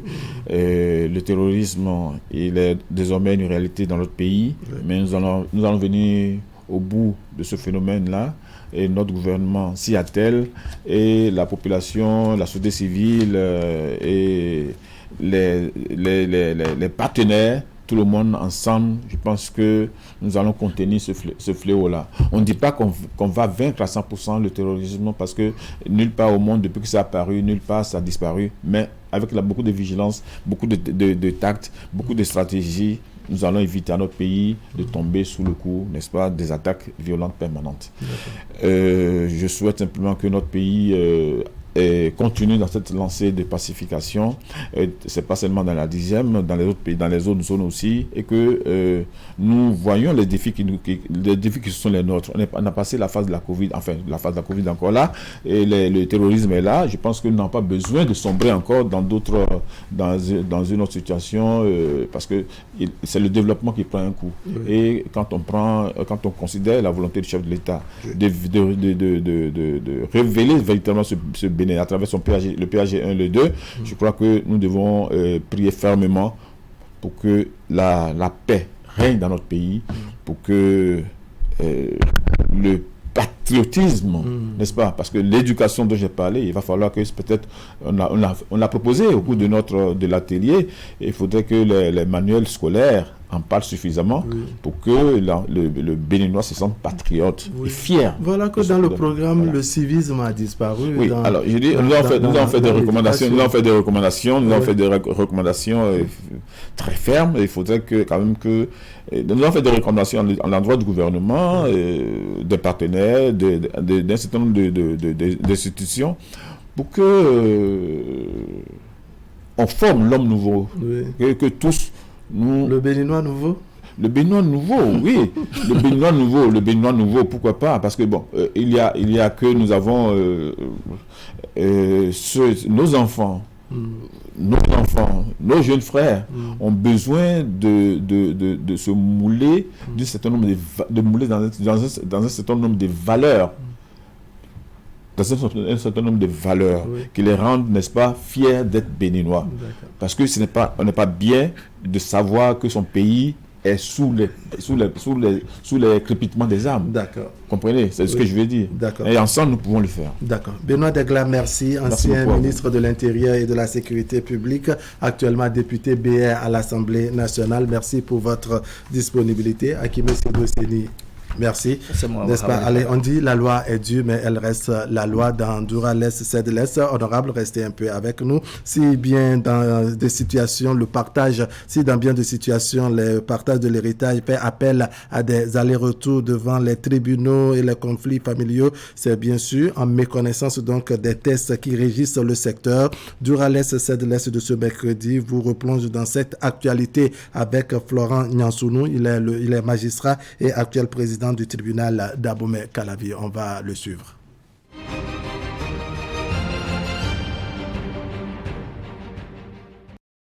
La loi a prévu les options au décès d'un individu. Tous ses héritiers ont 3 possibilités d'opter relativement à sa succession. Soit vous acceptez purement et simplement la succession laissée par le défunt, soit vous renoncez carrément à la succession laissée par le défunt, ou de façon intermédiaire, vous acceptez sous bénéfice d'inventaire. Quand vous acceptez purement et simplement, ça peut être déjà à travers votre comportement. Le défunt meurt et vous allez réclamer les loyers. Vous vous comportez en propriétaire déjà. C'est une acceptation pure et simple. Ou, en tout cas, vous ne faites rien pour montrer que vous n'êtes pas intéressé par la succession. Là, c'est une acceptation pure et simple. Vous renoncez, mais il ne suffit pas pour renoncer de dire à la bouche, ça ne m'intéresse pas. Une renonciation, pour être valable, doit faire l'objet d'une déclaration au greffe du tribunal compétent. Oui, vous allez au greffe du tribunal du domicile du défunt, c'est là où la succession est ouverte, et vous faites une déclaration au greffe. Et c'est suite à cette déclaration que le procès verbal établi par le greffier sera porté à la connaissance du juge et de quiconque pour dire « moi, la succession ainsi ouverte ne m'intéresse pas ». Ça, c'est la renonciation. Le bénéfice d'inventaire également requiert cette démarche pour que on ne vous taxe pas, on ne taxe pas l'héritier concerné d'une acceptation pure et simple. Donc, en dehors de l'acceptation pure et simple, dans les deux autres cas, pour que la renonciation ou l'acceptation sous bénéfice d'inventaire soit valable, il faut un formalisme au niveau du greffe, du tribunal territorialement compétent, c'est-à-dire le tribunal du dernier domicile du défunt. Oui.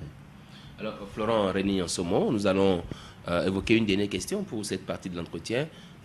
Vous allez me permettre, ou vous allez permettre à tous ceux qui nous suivent, aux amis de Doura Lex et Lex, de comprendre comment se fait le partage d'un héritage. Avec des exemples précis, par exemple. Un exemple. Le partage d'héritage, contrairement à ce qui se note un peu partout et très souvent, devrait être un moment de joie et de festivité, si je peux ainsi dire. Une succession s'ouvre au décès d'une personne avant non dit. Dès le décès, c'est comme si cette mort amène la personne à appeler tous ses héritiers pour dire « Tenez, je vous laisse mon patrimoine. Je vous donne mon patrimoine. » Alors, dès que ce patrimoine est donné aux héritiers, qu'est-ce qu'il faut commencer par faire? La première des choses, on est disponible et on va pour l'inventaire, pour faire un bilan de ce patrimoine laissé par le défunt. Si on n'est pas immédiatement disponible, on va apposer des scellés pour sécuriser les biens afin qu'il n'y ait pas de soustraction entre-temps.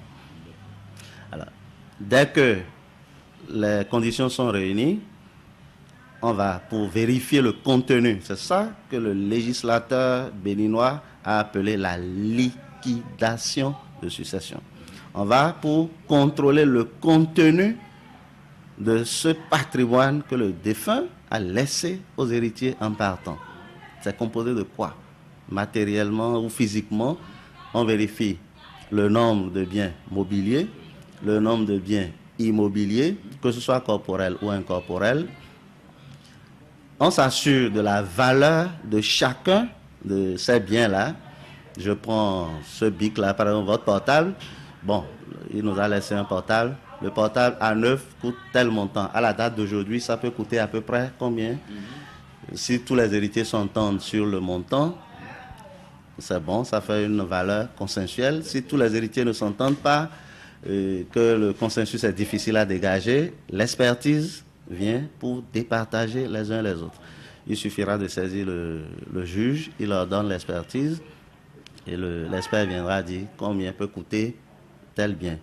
Alors, cette étape permet d'avoir une idée non seulement de la liste de tous les biens, mais aussi de se faire une idée de la valeur du patrimoine du défunt. À côté du recensement des biens de la succession et de la valeur de chaque bien, il y a aussi le recensement des héritiers. Les héritiers, surtout quand le défunt est un homme, ne sont pas toujours connus intégralement. Il est arrivé des cas où une veuve est apparue, enfin, pas une veuve, une femme est apparue au dernier moment pour dire tel est l'enfant du défunt. Même tout récemment, c'est des cas connus.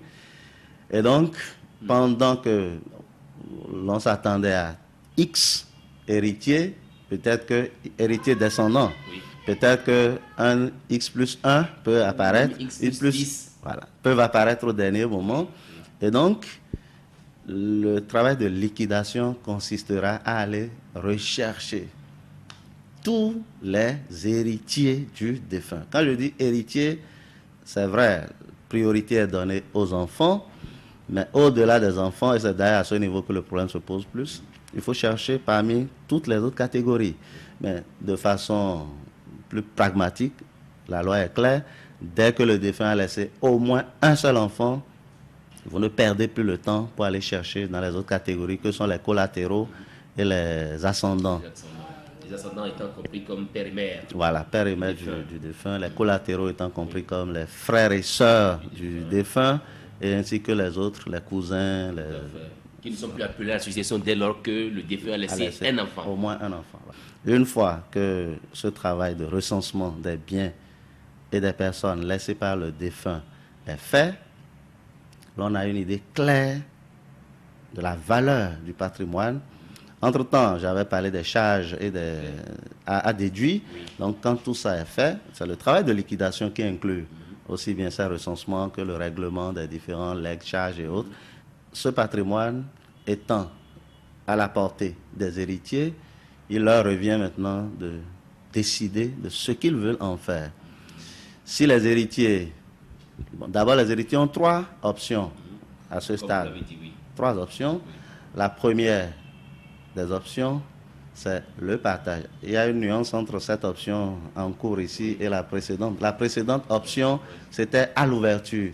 Est-ce que je veux prendre part? Ça, c'est individuel. Chaque héritier décide de prendre part ou de ne pas prendre part à la succession.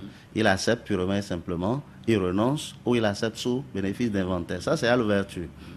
Mais l'option actuelle n'est plus individuelle, mais c'est une option collective.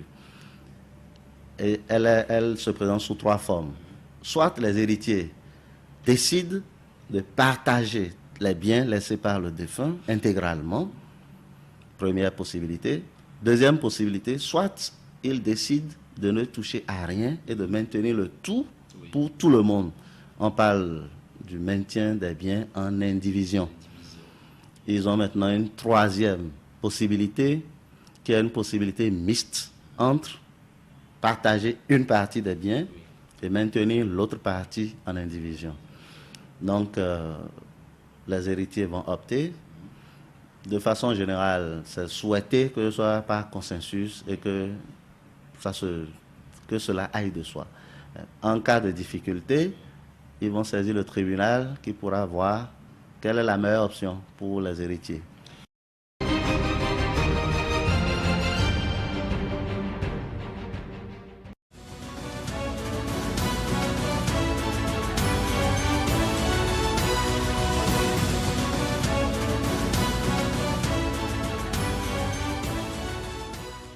À toutes et à tous, bonjour.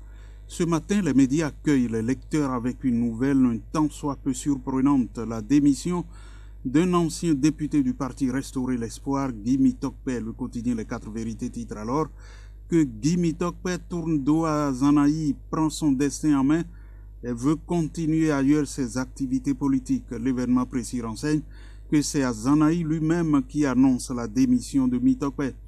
Bénin intelligent n'y voit pas autre chose que Guy Mitokpe qui lâche à Zanaï à Restaurer l'Espoir. Pour Fraternité, la collaboration entre Guy Mitokpe et candidat Zanaï au sein du parti Restaurer l'Espoir est désormais du passé.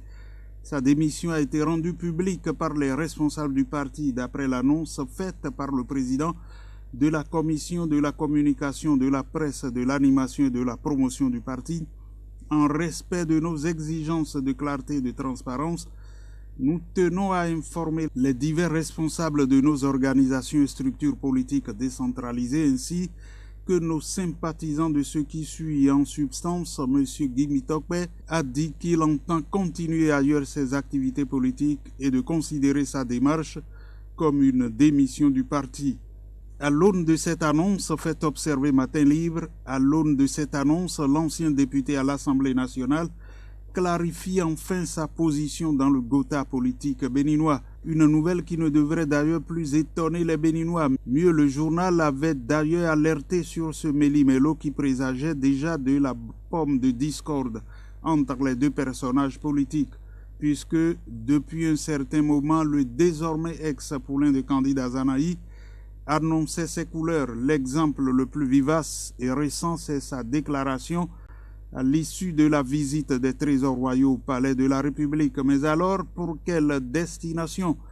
Se demande Fraternité qui note que si nombre de motifs justifient la démission de Guy Mitokpe, sa destination dans une formation politique suscite des interrogations. Pour l'instant, l'ex-secrétaire général se réclame toujours de l'opposition, mais sans doute les partis FCBE, les démocrates seront heureux de l'accueillir. S'ils décident de rejoindre la mouvance, le BR ou l'UP sont a priori les destinations les plus privilégiées. Néanmoins, rien ne dit que les partis tels que Moël Bénet et le PRD n'ont aucune chance d'accueillir l'ancien député qui a encore des atouts à faire valoir. Dans tous les cas, Guy Mitokpe a pris en main son destin politique, conclut le journal pour lequel l'avenir nous dira s'il a fait le bon choix de rompre les amarres avec son mentor Candide Azanahi. Si sa visée c'est de retourner à l'Assemblée nationale, une chose est peut-être sûre, c'est qu'il n'y retrouvera point ses anciens collègues, comme semble l'écrire Matin Libre, pour lequel les législatives de 2023 donnent de l'insomnie à une catégorie de députés et pour cause de l'application en intégralité ou en partie de l'article 80 nouveau de la Constitution révisée dépend leur sort. Seront-ils ou pas sur la ligne de départ? Qu'ils soient de l'Union progressiste ou du Bloc républicain, les députés ayant déjà totalisé 3 mandatures à l'Assemblée nationale ne savent pas pour le moment sur quel pied danser. Leur inquiétude réside au niveau de l'interprétation que feront leurs partis politiques de l'article 80 nouveau de la Constitution révisée qui stipule « Les députés sont élus au suffrage universel direct. La durée du mandat est de 5 ans renouvelable 2 fois. La même disposition a été reprise à l'article 143 du Code électoral. Les députés à l'Assemblée nationale sont élus au suffrage universel direct au scrutin de liste à la représentation proportionnelle pour un mandat de 5 ans.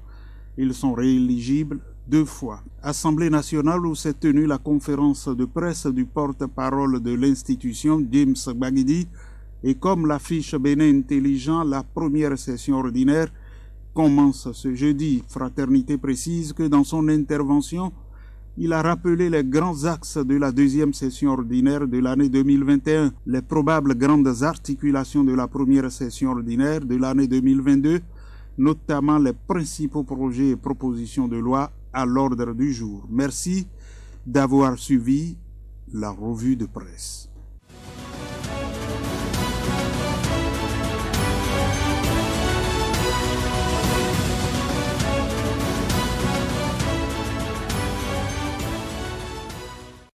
Voilà, revue de presse signée Assiongwa Kani, Assiongwa. Actu Matin Stop FM pour ce mercredi. Merci de nous avoir suivis. L'information continue sur Canal 3 Bénin à 11h. Un autre numéro du bulletin à 13h, la grande édition de la mi-journée. Allez, portez-vous bien.